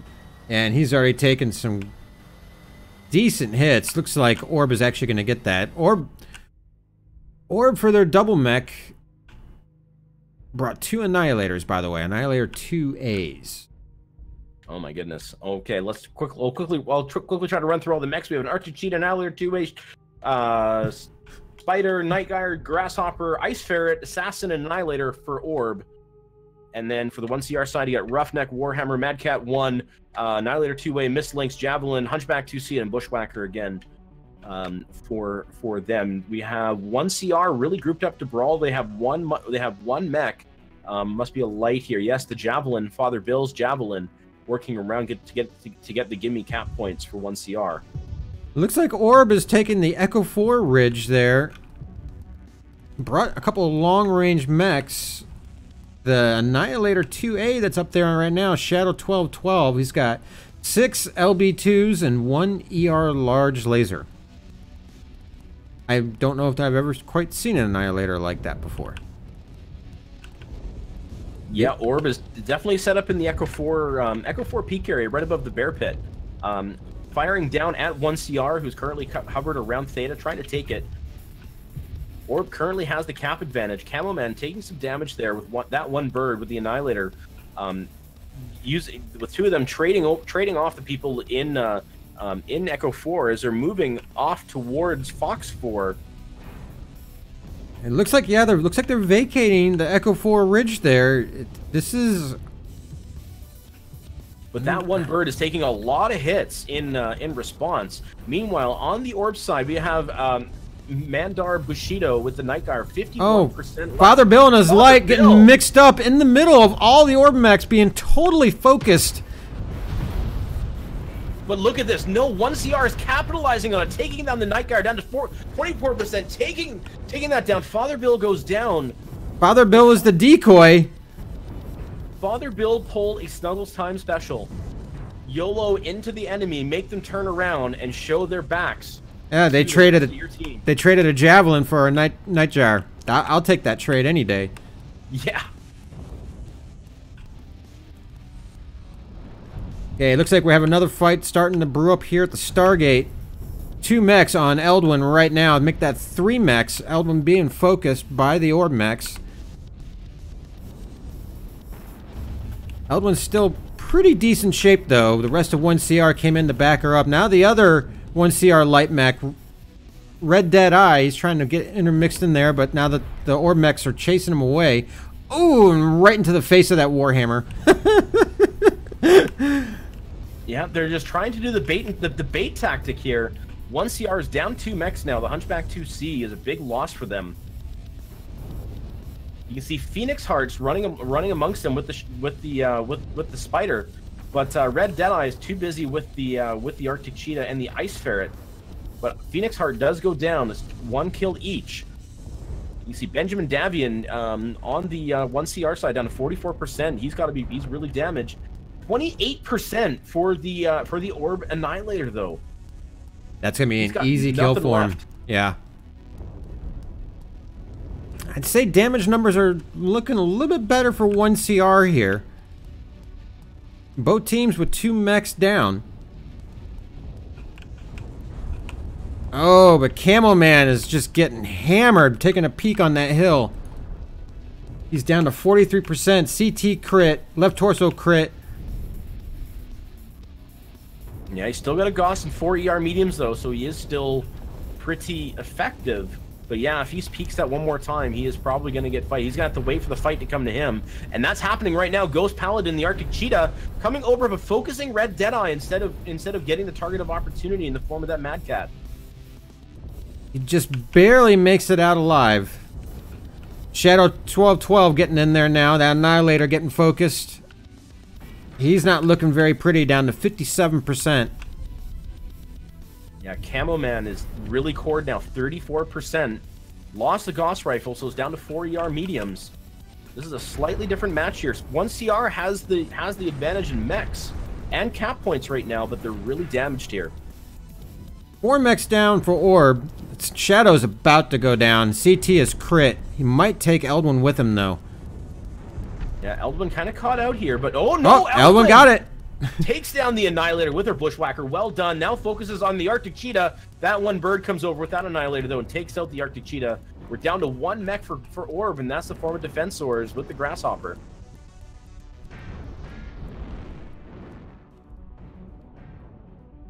When CR has the cap advantage, as soon as Defensors goes down. Oh, he overheated.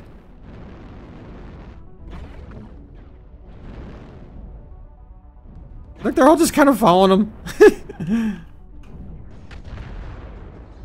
And that's all she wrote for that match.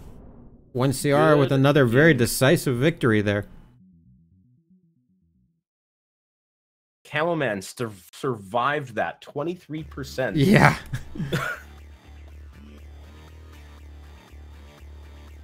All right, Nutty, I'll let you go over the numbers and I'll start calculating.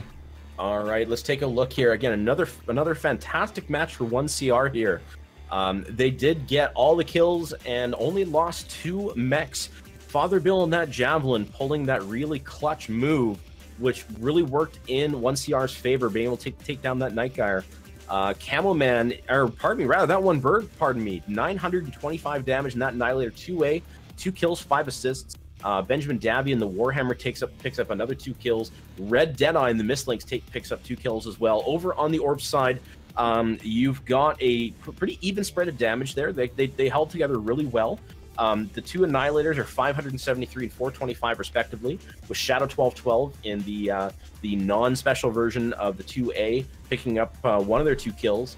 Ghost Paladin and the Arctic Cheetah picking up the second one.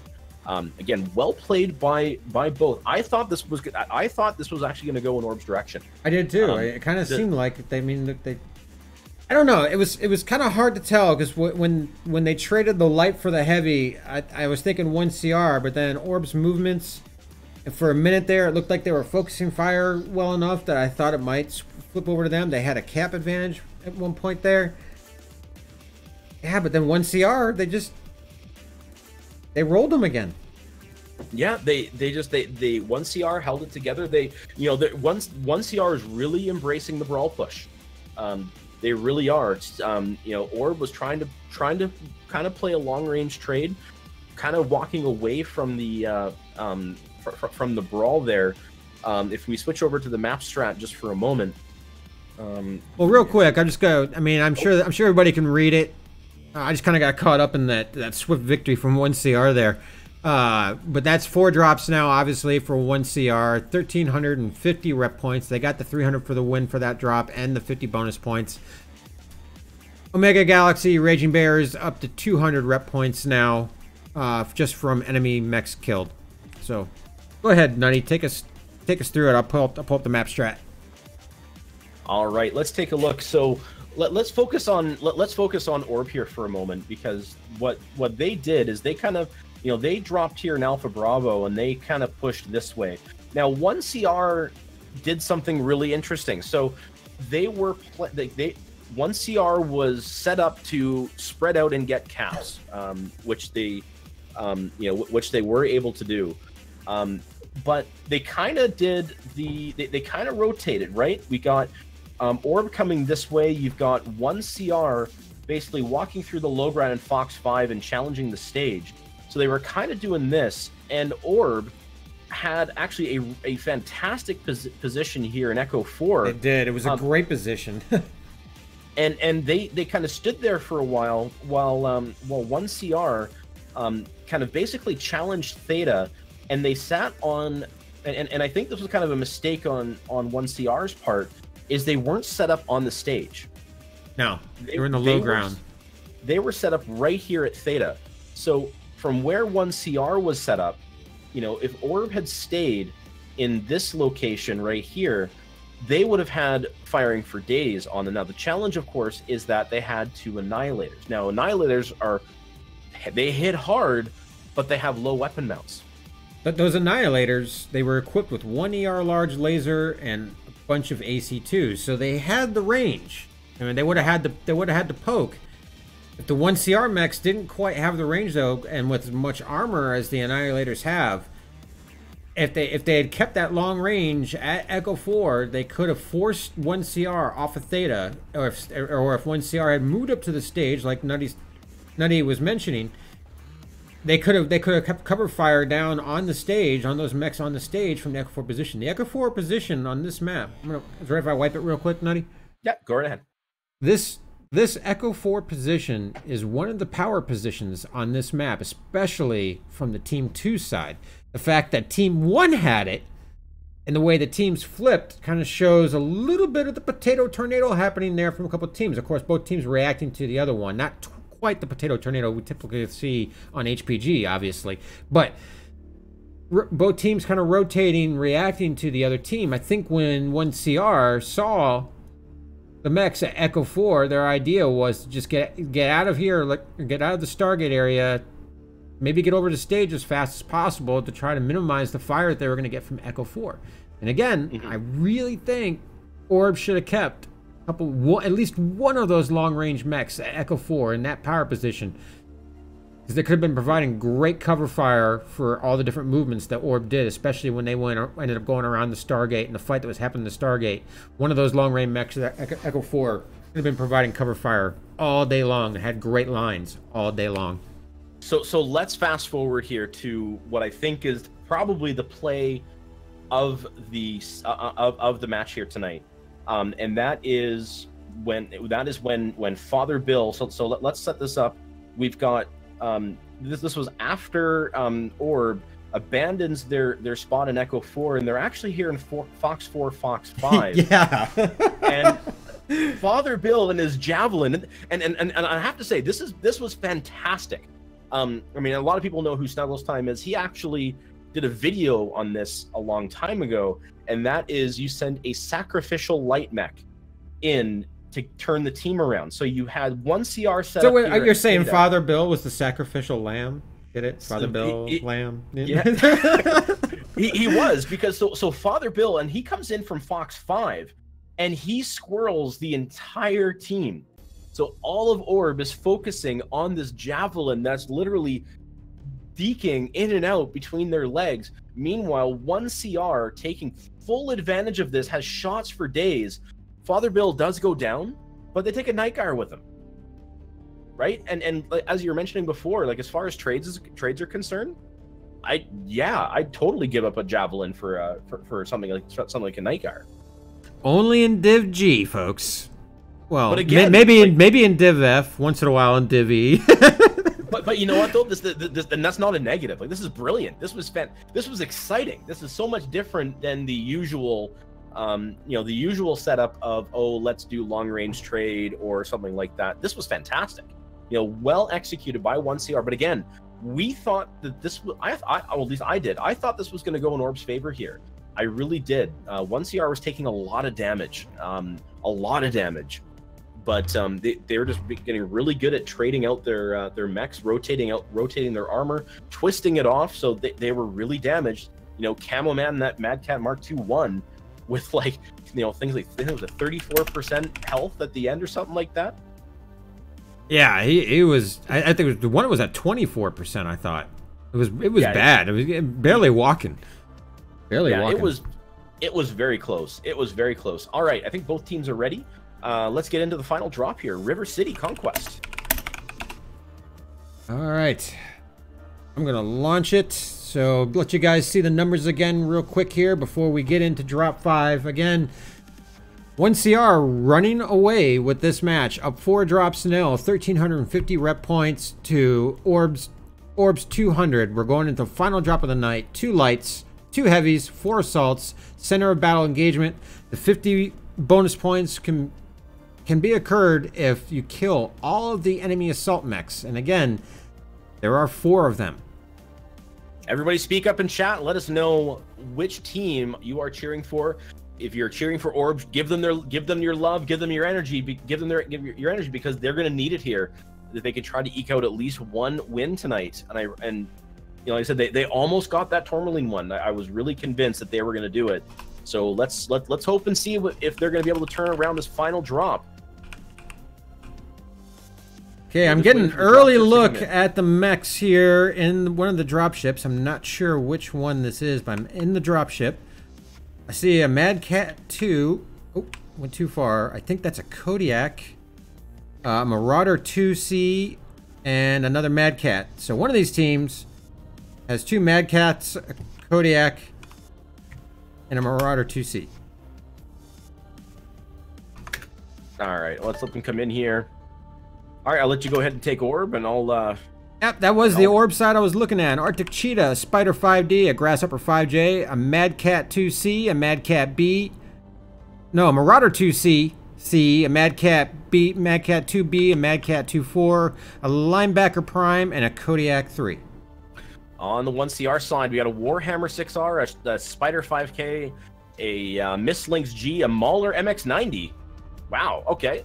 We got 2 Mad Cat 1s, a Roughneck 1A, and an Annihilator 2A. Very curious to see what's on that Mad Cat 4. That's not one that you normally see.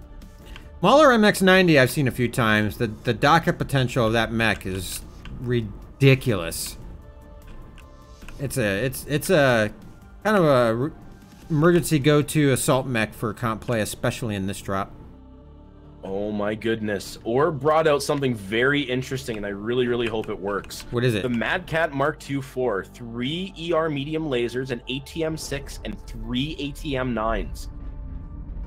They are going for... They're trying to kind of, they're trying to recreate what Bowser did with the Night Gyre, but with the Mad Cat 4. I mean, it's a risky maneuver doing something like this on an assault, but maybe this will pan out for them. Very interested to see what's going to happen. Yeah. It could be effective.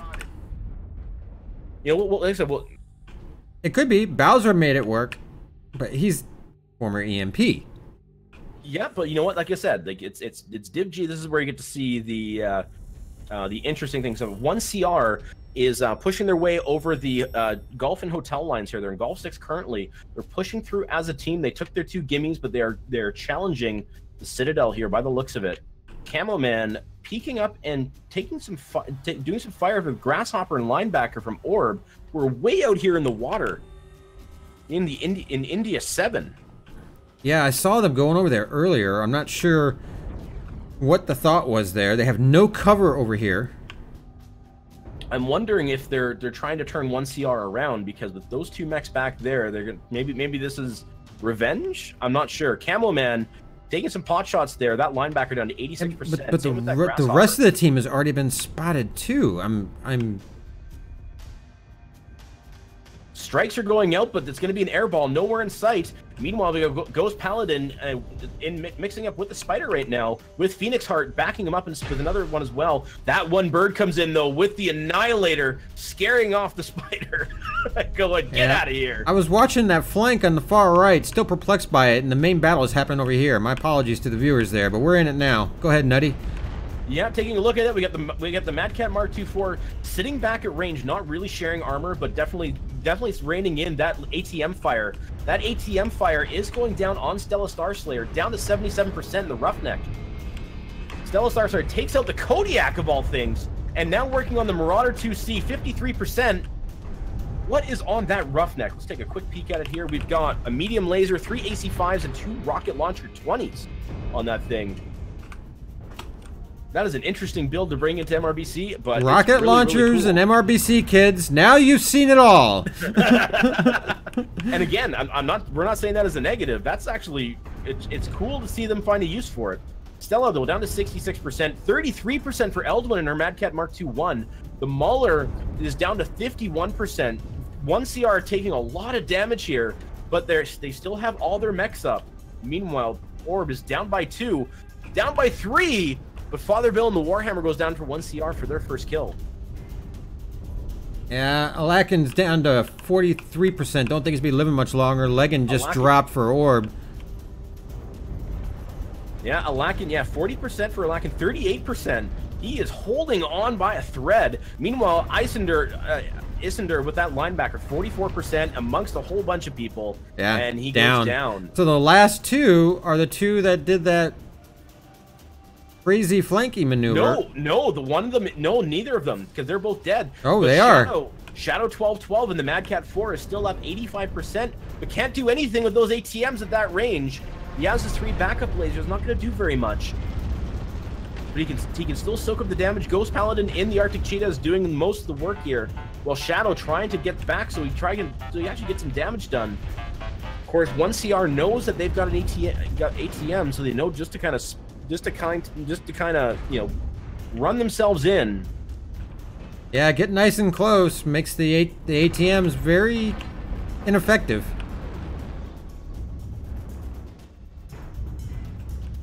At least he's smart enough not to focus that one bird who's clearly neutered at this point.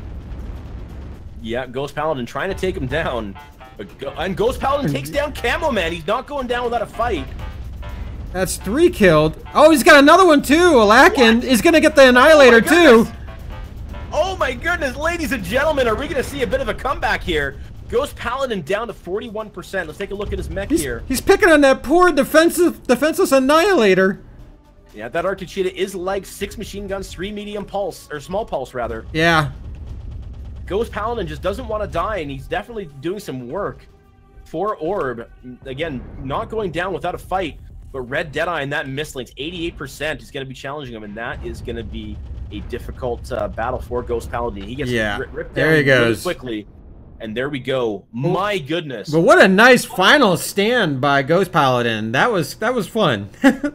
Ghost Paladin, that was, oh my goodness, that was well done. And folks, that is the last drop here. Let's take a look at the damage numbers. Wow, so we have 2 mechs, the Roughneck 1A with 882 damage, those rocket launchers doing work, and that Mauler MX90 with 866. You can see that Stella Starslayer and Alakin both got a pair of kills apiece, and then a few single kills spread out. But Orb did not go down without a fight. Shadow 1212 and that Mad Cat 4 with those ATMs, 994 damage. Definitely punished the 1CR team. But, again, did despite the fact, you can say what you want about lock-on weapons, he did a lot of damage there. And I will say 1CR did fall a lot more than what they did in previous matches. They 4 of them dead. So, whether or not it was because of the ATMs, it's hard to say. But, well, I mean the damage numbers don't lie. Ghost Paladin, 4 kills, by the way. All 4 kills. Here's a really good example where people can make the argument for lock-on weapons in comp play, and people can make the argument for or not for lock-on weapons and comp play, because the diehards like myself will look at that and say, yeah, they only killed 4 mechs, so obviously that damage was spread all over the mech, right? But then the people for it were like, you did almost 1,000 damage with it. It doesn't matter if it was spread over the mech, that's 1,000 damage. So I don't know. It's it's one of those arguments we will continue to have for all of time. All right, let's take a look at the numbers here. Let's look at it here. 1,700 rep points for 1CR, 300 for Omega Galaxy. That is the match. You want to look at the map strat real quick before we start talking to team captains here? Let's bring up the map strat just for a moment, because I want to talk about what ORB did, which was weird. I think what happened is, so first of all, very quickly we can talk 1CR. 1CR did this, right? They kind of did something that you would normally expect to see in quick play matches, in that they pushed more or less right into Gulf 7. And I think that they were hoping that they were doing that, because ORB responds by putting 2 mechs out here. And maybe this was an attempt to, again, get some redemption from what happened on the Tourmaline match. Because what I think they were planning on doing is they were planning on having the entire 1CR team point this way and allow the rest of the ORB team to kind of go into their backsides and take advantage of low rear armor. However, 1CR, they did something just brilliant. They had 2 mechs, so they basically did a fair fight. So those mechs focused these 2. And then after a while, these 2 mechs ran off, and those 2 mechs, the 2 mechs that were fighting them, went back into the fight. They didn't chase. So the ORB mechs, what ended up happening is these 2, they ran all the way around here. Yeah. Right? They kind of went the long way, and I guess they were hoping to try to squirrel off 1CR, but they weren't. 1CR wasn't having it. They kept their team together. They kept the team cohesion. ORB thinking outside of the box, trying to do something different. And like I said, we had I'll say unique builds on either side. We had the Madcat Mark II 4 with ATMs, and we had the Roughneck on the 1CR side with rocket launchers. Yeah. And you know what? Both of those mechs, right? Say what you want about whether you like those weapons or not. Those 2 mechs did a lot of damage. They did. You can't deny it. They did do a lot of damage. I can laugh at it and I can giggle at it all day long, but then you look at the numbers, they cranked out the damage. There's not a whole lot you can. I mean, I will, but we all know me. Nutty started the whole Hold Lock's RJ campaign against me here. I am a diehard Lerm hater, but the numbers don't lie. And they did their work. They did do their work. Yeah, they did. They definitely did. I think 1CR held really well. I think ORB especially in the last 2 drops, ORB really challenged them. The Tourmaline match really could have gone ORB's way. ORB could have even taken this one. But yeah, the 1CR is just, like I said, they must have been practicing as much as they have been to kind of turn this around, and we're seeing a very different team here. So hats off to 1CR. Congratulations to them, and also to ORB. I think we have some interviews lined up, don't we? Or at least one? Yeah, we do. I'm actually pulling it up now. I'm gonna set this up so that we can see it a little bit easier here.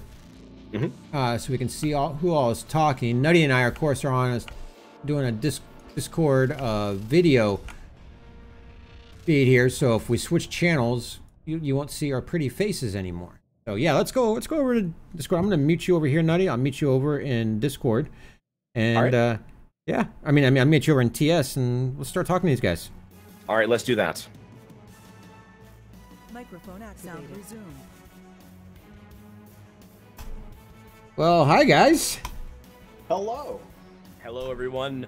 First of all, I want to say congratulations to both teams. You guys played absolutely fantastic matches here tonight. Thank you. Thanks. It was a lot of fun. I think I might need to turn TS up a little bit because you guys are sounding a little quiet to me. All right, we'll give RJ a chance to kind of adjust his volumes there. But what did you guys think of the drops? We'll start with an easy one. That was just, again, fantastic drops on both sides. Well, they were fun, to say the least. Yeah. Father Bill's team definitely beat us at our own game pretty much tonight, I think. So congratulations to them. What was the game? Generally, we like to brawl, and they just beat us to the punch, seems like, on every match, on every drop. So, I congratulate them for that. That was fantastic work. Thank you very much. I enjoy the brawls, I think, as much as you guys do. That's kind of implying we practice would be strong, but that's about all we do practice when we do pug matches, is just when in doubt, brawl it out. Yeah. That first match was unfortunate. Thought we were going to pull you guys out of the circle there on Rubelite, and apparently we failed at that. So it lost on time. Would probably have worked, or it probably would have worked, but in our drop against Barnyard Circus, it succeeded against us. We got pulled out of the circle, the match ended, and we said, what the hell was that? And we looked around, said, oh, no one's in the circle. Okay. Yeah. So... Yeah, I had to admit, that was honestly the first time, out of all the matches I've personally played in an MRBC since Domination was introduced, and all the matches I've casted in MRBC since Domination was introduced, that's the first time I've ever seen a team actually win in the Domination game mode outside of killing all the enemy mechs. I've never actually seen that before. So that's our second time seeing it. We actually, after our last drop against Barnyard Circus, we have in big all caps, bold at the top of our little who's dropping what spreadsheet. Drop 1, hold circle.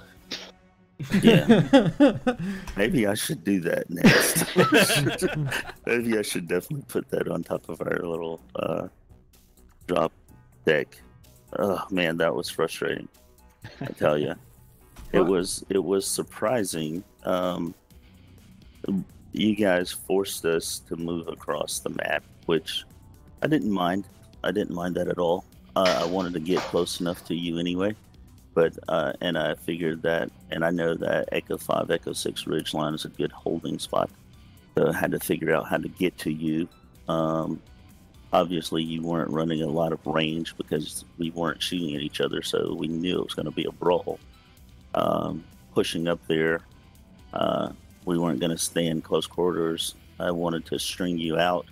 I knew we would have chase, and we were fast enough to push through your line.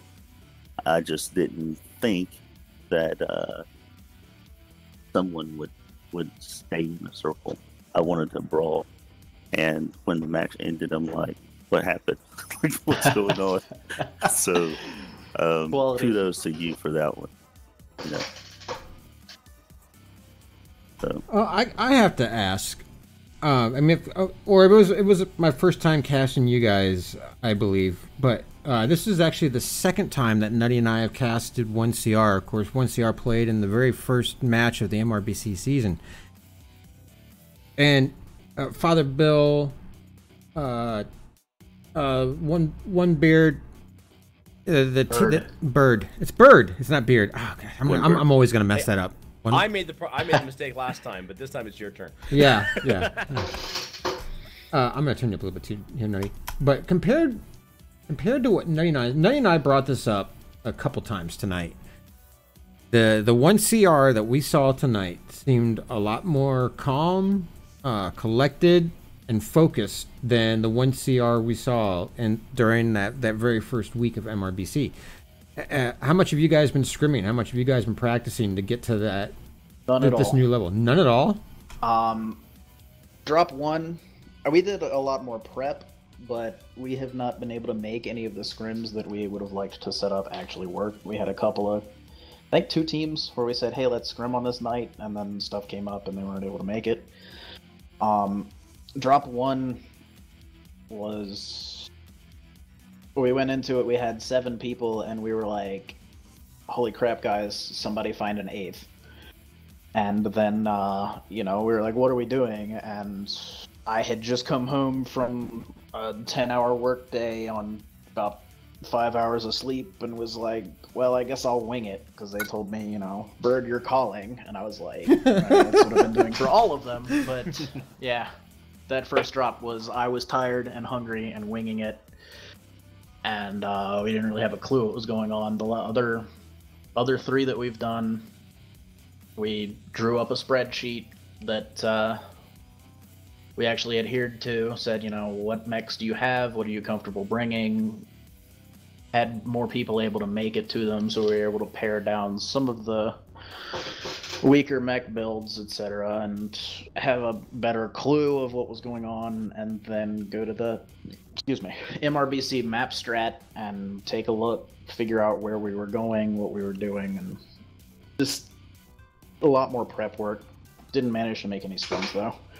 Sure, but you kind of hinted that you were dropping together as a group quite often, so I imagine you probably had, you know, MRBC drops in mind, because, you know, for RJ and I, like, you know, when we cast, you know, the first, you know, the beauty of the fact that we've casted this is the second time we casted your team, is it was on the same map deck. Yeah. We cast you in week 1, and now we're casting you in week 4 with the same maps. So yeah, we definitely a different pace to your gameplay, which was really great. So I don't think the thing with drop 1 is it's one of those drops where it could really go either way. It's a bit of a crapshoot because of the fact that it's a brawl and it's light and medium mechs. So let's talk about Terra Therma. So Terra Therma, ORB, you guys went and split off and grabbed caps, and then challenged Theta. You guys had the power position on Theta. You were able to hold that down really well. But then at one point, you actually sent out 2 mechs to go and cap. So, was it that you were trying to see about possibly getting like a 4th cap? Was that the idea behind that?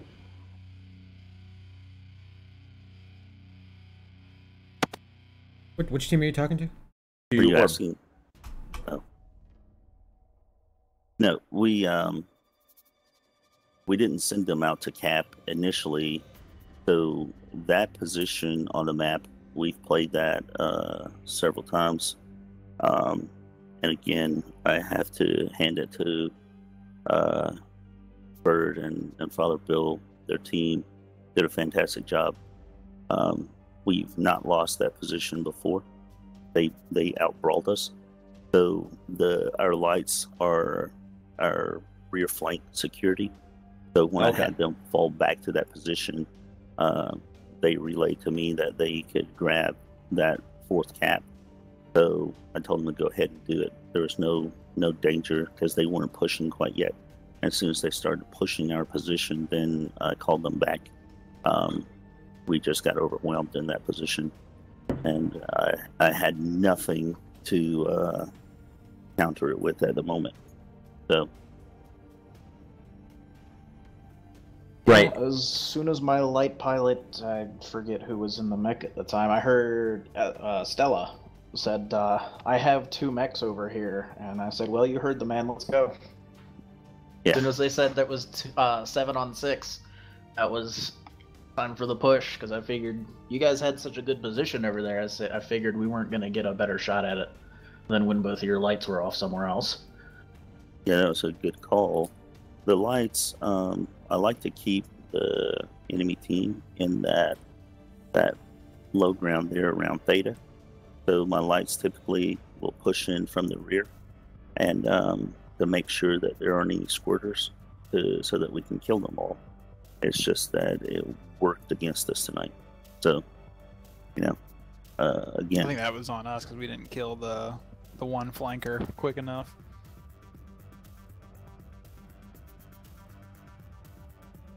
RJ, do you have any questions? Not about this one. I think most of my questions are reserved for drops 4 and 5. So you go ahead, Nutty, if you got something. I don't have anything else here, and I mean, I think looking at Caustic,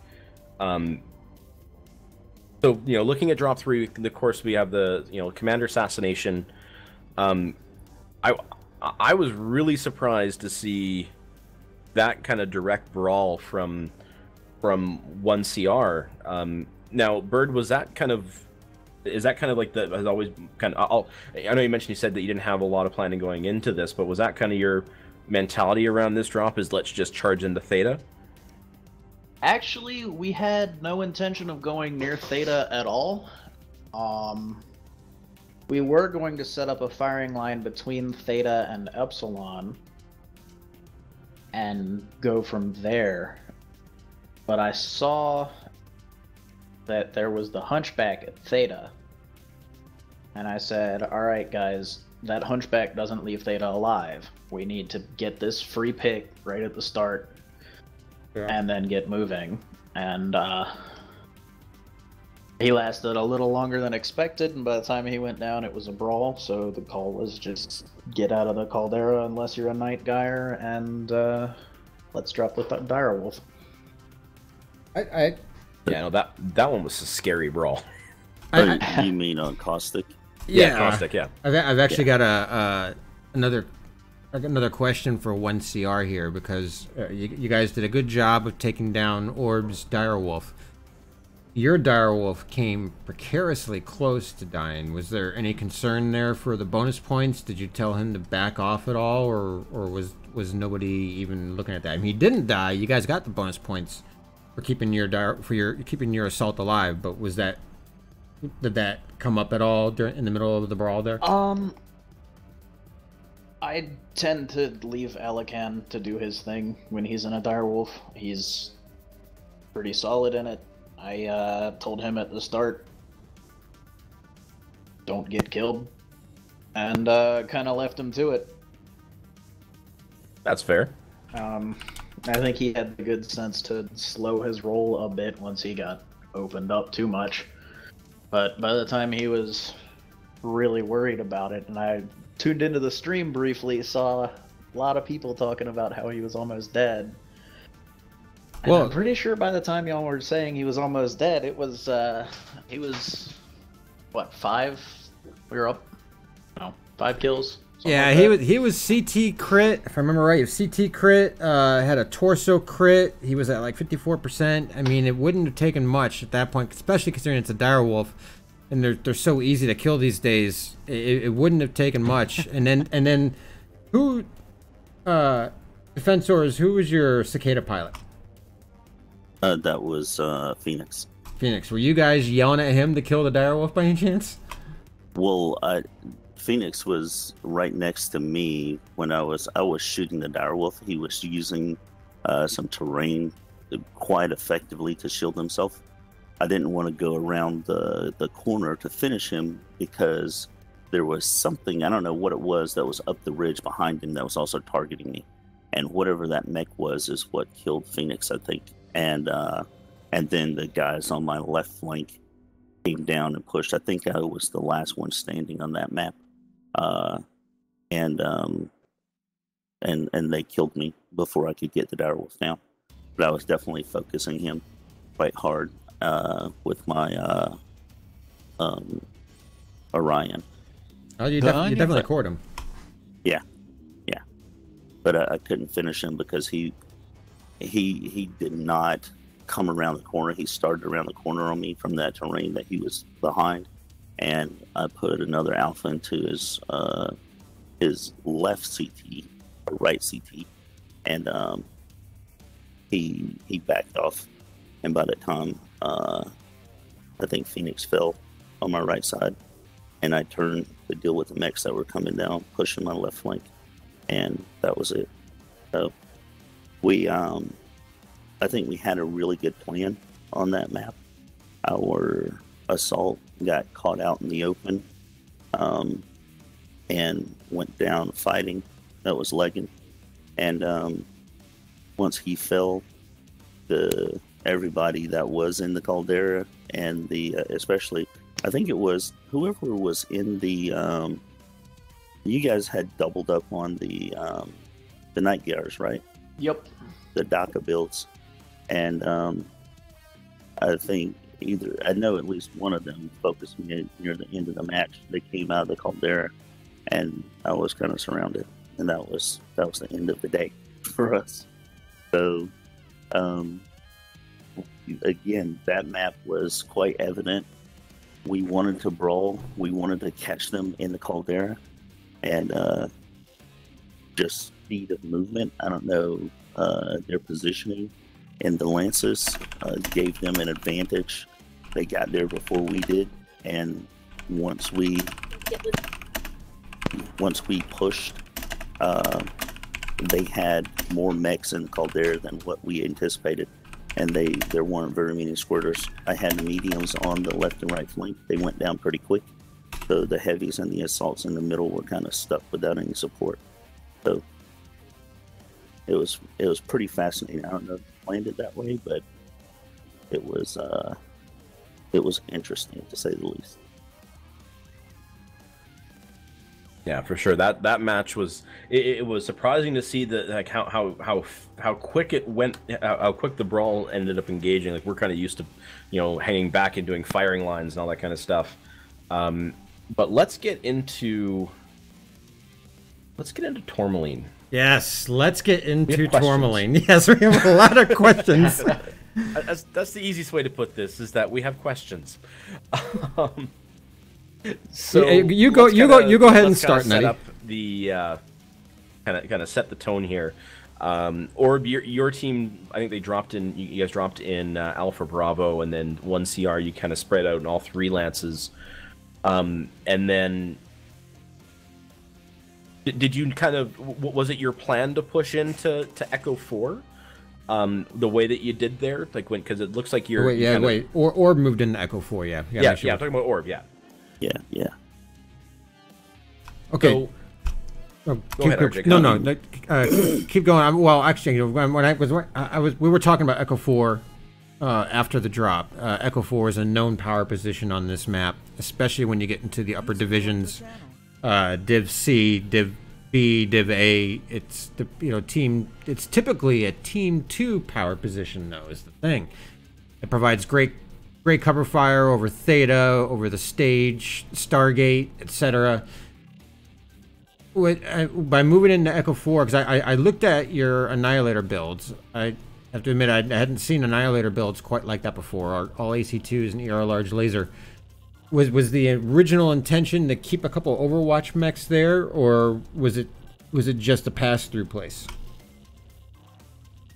On Echo 4? Yeah, the Echo 4 Ridge, right where Team 2 Alpha Lance usually drops. Wait, which map are you talking about? Tourmaline. Okay. Yeah, so Tourmaline, the intent was to push across. We're going to push from Alpha, from Delta 5, straight into Echo 4. And I noticed right away, like pre-drop, there was only, I think they put 1 mech in there. It was a light. And so at that point, I had already locked. We were ready to go.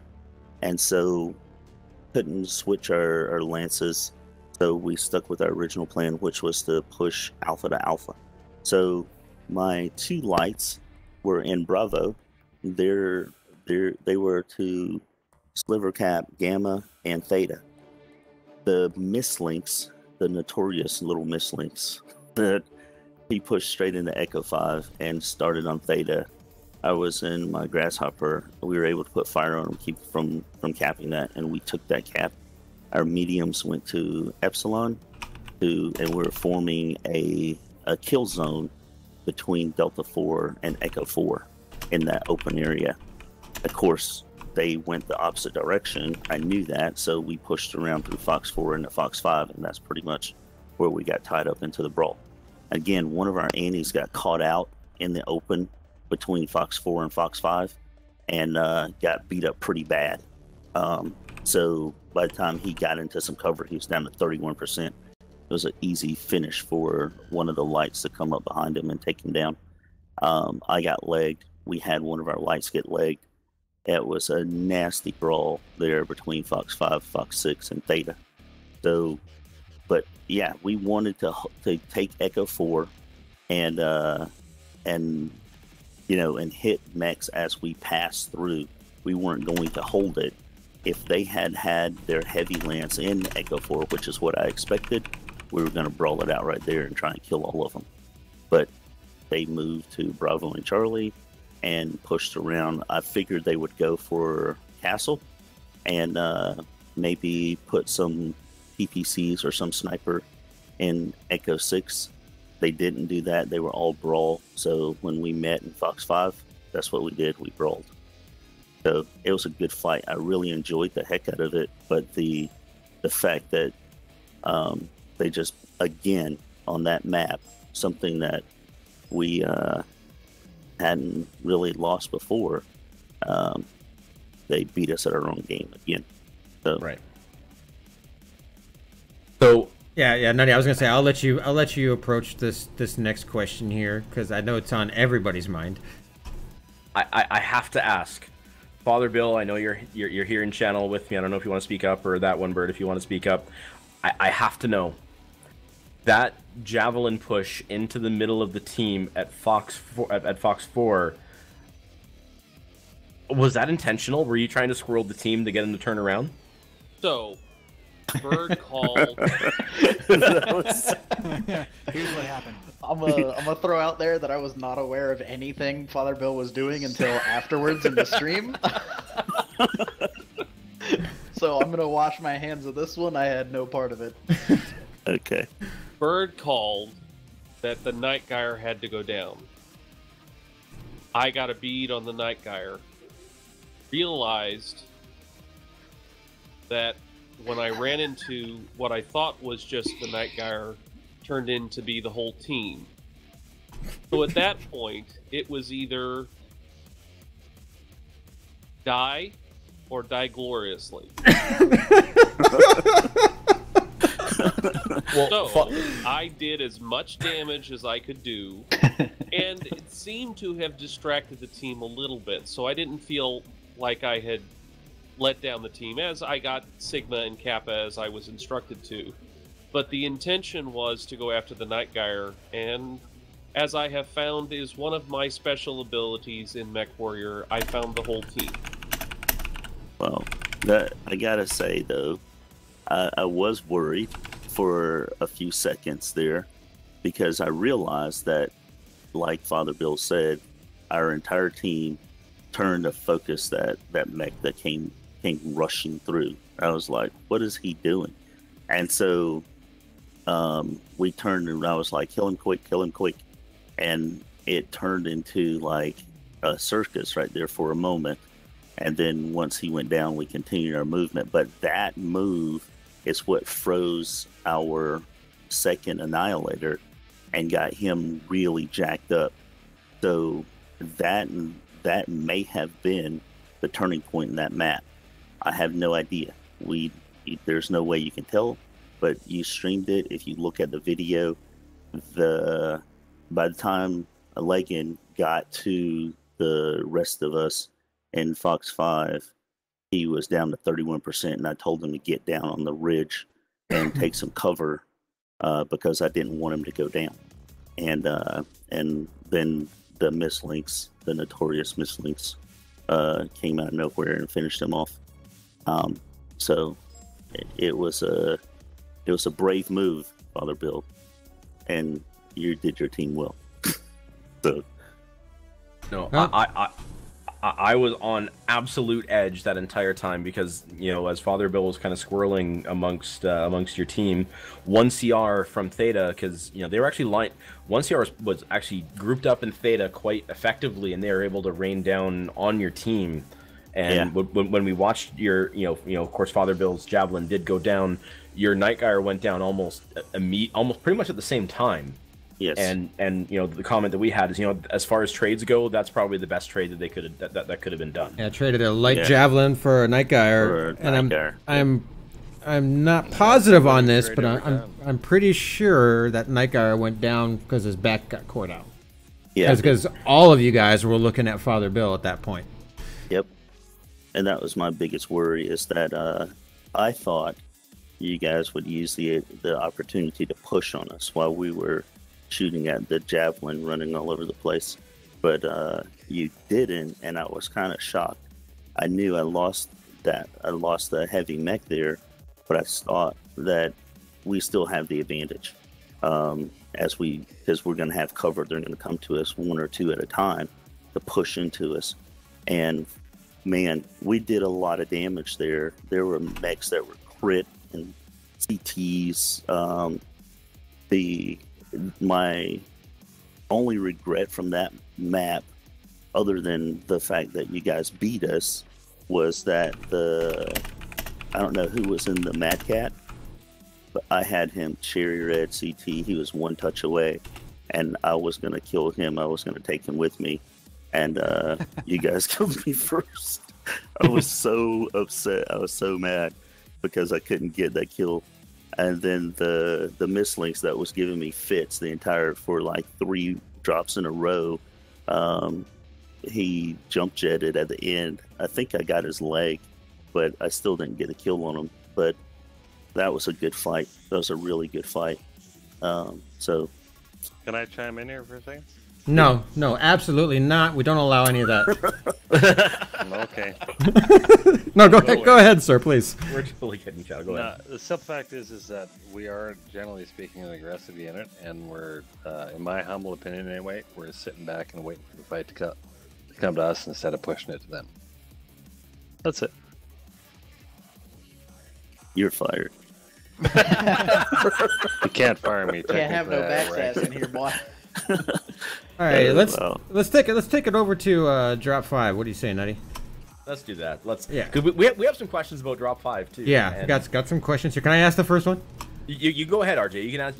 I've been talking a lot, and I don't mean to talk. No. We're both talking. I think we both have the exact same questions. we do. So I asked the Tourmaline ones. You can ask the River City ones. All right. ORB. I can't remember what mechs they were because me and my ADD, I can't remember shit half the time from language. What guys? You had 2 mechs flank way out. We're talking linebacker. Yes. Okay. Yeah. Thank you. Hotel 7, I-7. India 7. Yeah, India 7. I-6. What was the thought process there? So these are my dancing girls. So typically, and again, this is something that CR did that I did not anticipate. A lot of teams will stack up in Bravo Charlie Lance and push Upper City and snipe down for Theta because it's a good power position, or move across in a Gamma. So our initial set was 1 light in Alpha to Sliver Cap Gamma, and then move down to Golf 7. The main body was in Bravo, pushing straight to Golf 7 right behind the Citadel. And then we had 2 heavies and 1 medium, or 1 light in Charlie, the Sliver Cap Kappa. And then the 2 heavies, the light moves into Golf 7 for support to hold. And the 2 heavies move out onto that seawall at Hotel 7, India 7 to spot and get the attention of the enemy team, which we did. A lot more attention than what I anticipated. So we push up the Hotel 7 line depending on what the enemy team does. You guys hit Golf 5, pushed straight into Golf 6, and brought the fight to us, which I thought was a good thing, except you left the Mad Cat and something else in Hotel 6. The Mad Cat was dual Gauss. He was peppering me pretty good. The linebacker was had the wrong build. It should have been a splat build, but he had laser vomit. And so I was in a grasshopper with jump jets, and typically we would go and back cap one of the other caps, Sigma, and then move around to get behind the enemy push at Fox 7. You guys, because you pushed in at Golf 6, Golf 7, I cut that route off and tried to go in between Hotel 5 and Hotel 6, but the Mad Cat was there. And so I was trying to get into Fox 7 to push back and support the team. We kind of made it there, but we took a lot of shots getting there. and the rest is history, as they say. It was a interesting position. In hindsight, I would have pushed straight back into Gulf 7 from where we were, but we didn't do that because I saw the mechs out there on Hotel 6.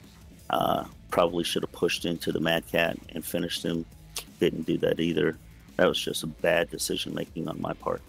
But we just had in a bunch of those drops, we had so many of you guys crit, and we just couldn't finish the kills. Yeah, so that was the plan, and you saw what happened. But again, that has worked so many times. It's just that Bird and Father Bill's, they who was in that Mad Cat on Hotel 6. Yep, that was Camo. Yeah, he did a fantastic job. And then I don't know, there was a medium that was supporting him that was it kept us tied up, so we couldn't get back to the team. And then you guys outbrawled us at Golf 7. It was an even match at that point because we had 2 in Hotel 6, and everybody else was brawling it out in Golf 7. You just beat us at our own game there again. All right, Nutty. So, all right. So I want to just. I mean, we've been kind of trying not to ask about mech builds too much, but I have a question both for Orb and for 1CR about 2 particular mechs, 1 on each team, and I'm more just wondering the thought process behind it, because it's not something that we see in the game very often. 1CR, Bird, Father Bill. I'll start with you guys. Stella's Roughneck. So I was actually surprised to see a Roughneck to begin with. It tricked RJ and I up so much when we saw it actually in. I think you guys brought it in Caustic. Yeah, it was Caustic. That we were trying to figure out what the heck the mech was. And then when I looked at the build in River City, it had rocket launchers on it. Yeah, it was weird first seeing a Roughneck, and then what made it. By the time we got to drop 5, at this point we'd seen a couple of things that were weird in this match so far. Then when we saw rocket launchers on it, Nutty and I were both like, "What?" So it worked. It did damage, but but meta is for nerds. But honestly, Stella does a lot of really out there mech building. He has brought enough mech builds to the unit that have proven themselves to be both very fun to play and very effective, that when he says, "Hey, I'm going to run a Roughneck and it's going to have rocket launchers," I say, go for it. And that's about it. It's disgustingly tanky for a 65-tonner. Like, the armor quirks are obscene. Triple AC5, it's old tech, but I still run a triple AC5 Marauder a lot. It's, you can't really say no to 15 points of pinpoint damage on that kind of cooldown. And rocket launchers, if they're going to make them that light, you might as well squeeze them in somewhere if you have the tonnage for it. Yeah, for sure. I mean, I will kind of confer on the mech sciencing ability that is Stella Starslayer, because he really knows his way around the mech bay. Really does. Yep. So, RJ, I'll let you ask the other question. What was the other question? Maybe you should, because I'm not sure. All right. Shadow, because you're here. Roger that. ATMs on a Mad Cat Mark II 4. Oh yeah, duh. and again, I'm not. These questions are not negative in any way. We're just trying to understand, because we don't see these weapon systems in MRBC very often, and I'm very excited to actually see these weapon systems come in, and I'm just kind of curious, what the thought process was behind bringing in the ATMs. I can actually answer this one without him tooting his own horn. Shut up. Let him toot his own horn. Let's Don't go. be like that. No. Let me toot my own horn just a little bit. He pulled 900 damage. He's allowed to he toot his own horn. He did well enough that he can speak up. All right, fair enough. All right, so I started toying with ATMs about a month and a half ago, and I run them a lot in pug drops. Actually, a lot. I run a Orion 2C with the dual LBX10s and 3 ATM 9s, and if you can learn to pilot that mech in the sweet spot and keep it in that sweet spot, the damage is phenomenal. Sure. And you know, yeah, go ahead. Sorry. Once they break range, it can be a problem, but it's all about piloting it and trying to keep it in that right spot. Yeah, absolutely. And you did keep that range. Like you know, I was kind of watching you on from my caster view for most of the for a good chunk of the match, and yeah, you were keeping it at range. You were you know, your positioning was spot on, and you know, again, the damage numbers don't lie. You did a tremendous amount of damage. Yeah, no, I generally in my Orion 2 or that Mad Cat 2, I generally average in pug drops 1,000 around or better. So oh wow, it is what it is. It's a tricky weapon to use, and I understand why. I like them better than MRMs, and I do run inners for mechs at times, but I like them at better than MRMs because you can dumbfire them for one. And honestly, if you dumbfire them, they actually work better. If a mech shuts down in front of you and they dumbfire, everything goes straight to the CT. But even locked up, I mean, if you know how to maneuver it and use it, it works.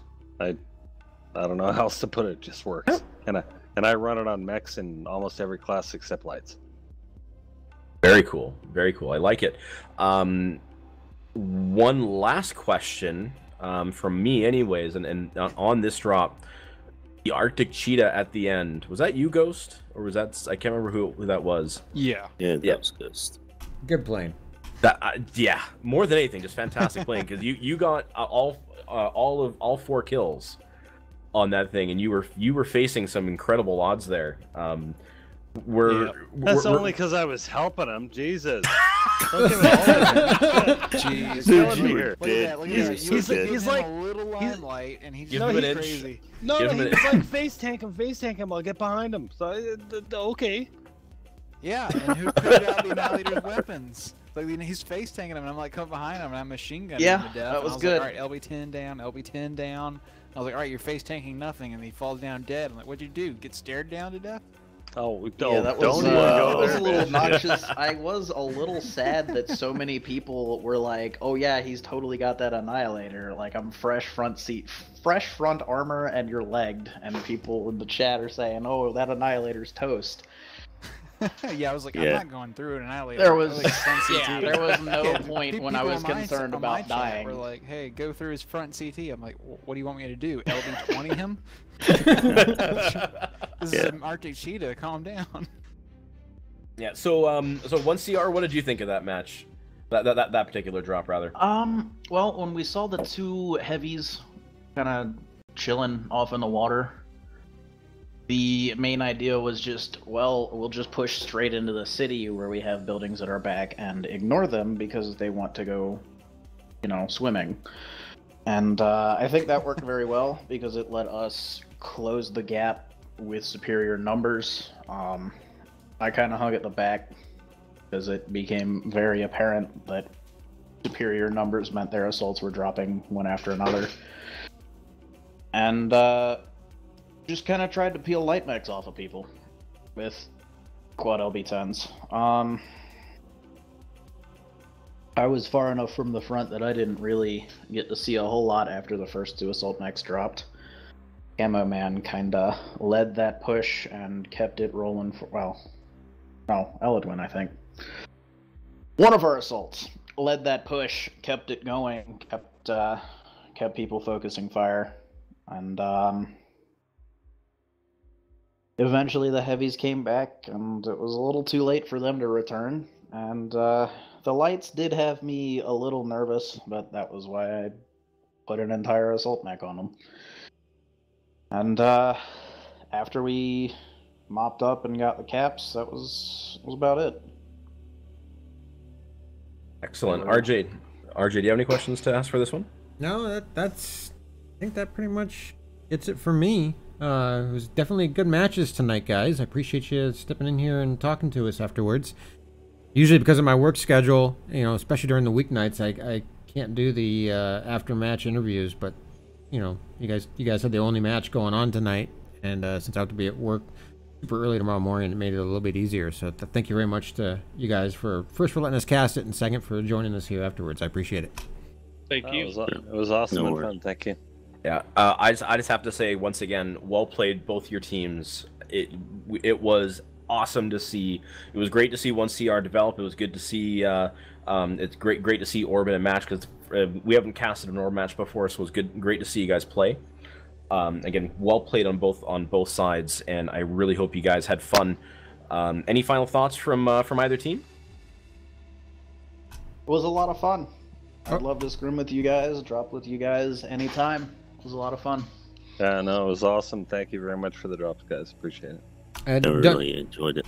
Don't forget to upload your drop videos. Both teams can pick up an extra 50 rep points total for the drop videos that are uploaded. And speaking of the drop videos, you can see probably hundreds of drop videos from this season and previous seasons of MRBC at mrbcleague.com.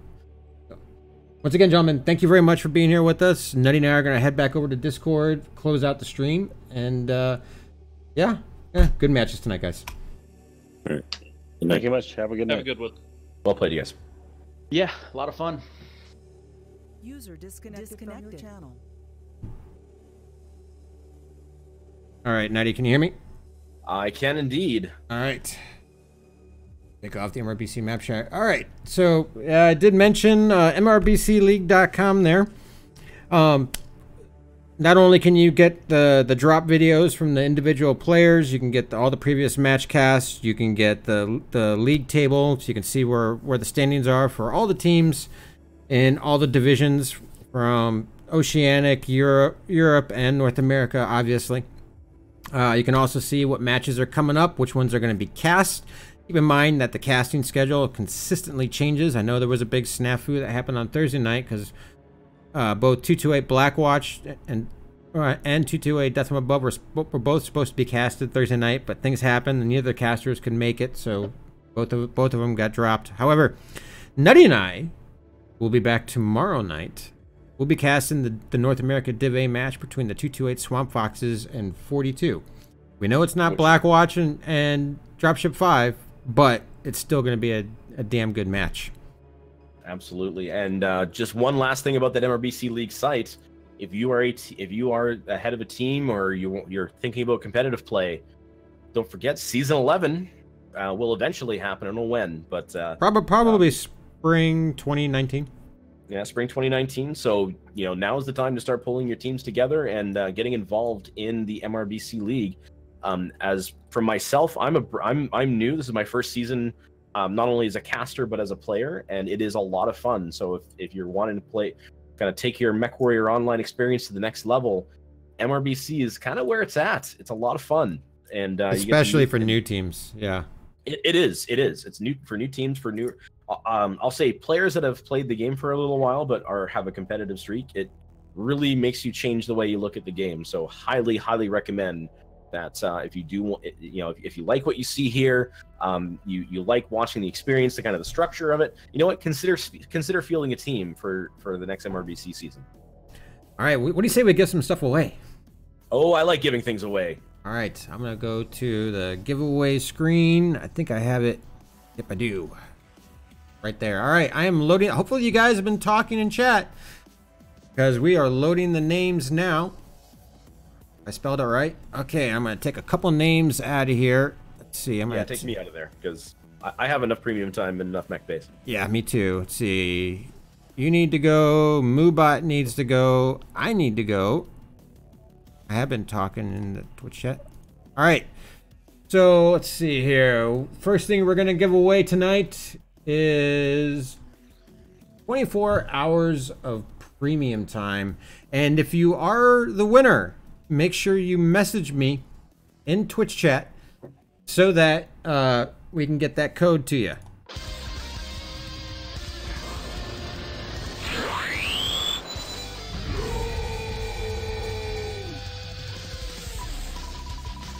All right, we're spinning. Somebody's going to get some premium time here.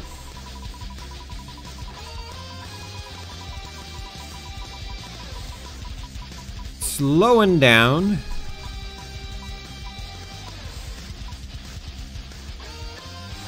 And Don Cop 24. Don Cop 24. You have won 24 hours of premium time. Please make sure that you send me a whisper on Twitch so that we can get your code to you here at the end of the stream. I'm just gonna put that in the message here. Highlight it. Probably shouldn't have highlighted in yellow because now I can't. Okay, now we're gonna give away a mech bay. Don Cop 24 needs to be removed from the list because you can't win twice. All right, a mech bay. Here we go.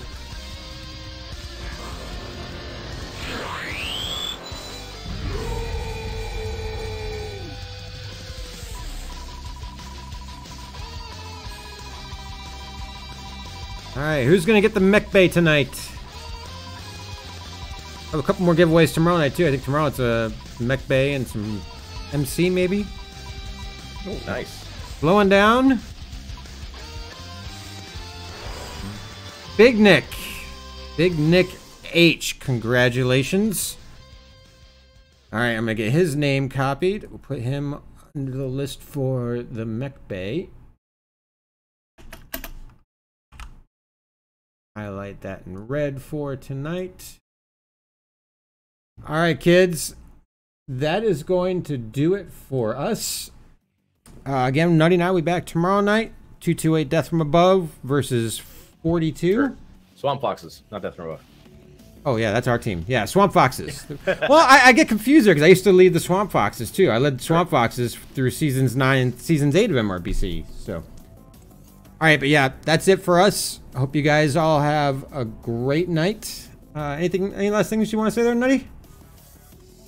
Well, I've said it 3 times. I'm going to say it a 4th time because it's absolutely well-deserved. Good game, well played to both ORB and 1CR. I hope you guys have a fantastic weekend and hope you get in a lot more Mech Warrior action. Have a wonderful evening, everybody. Take care. Good night, guys.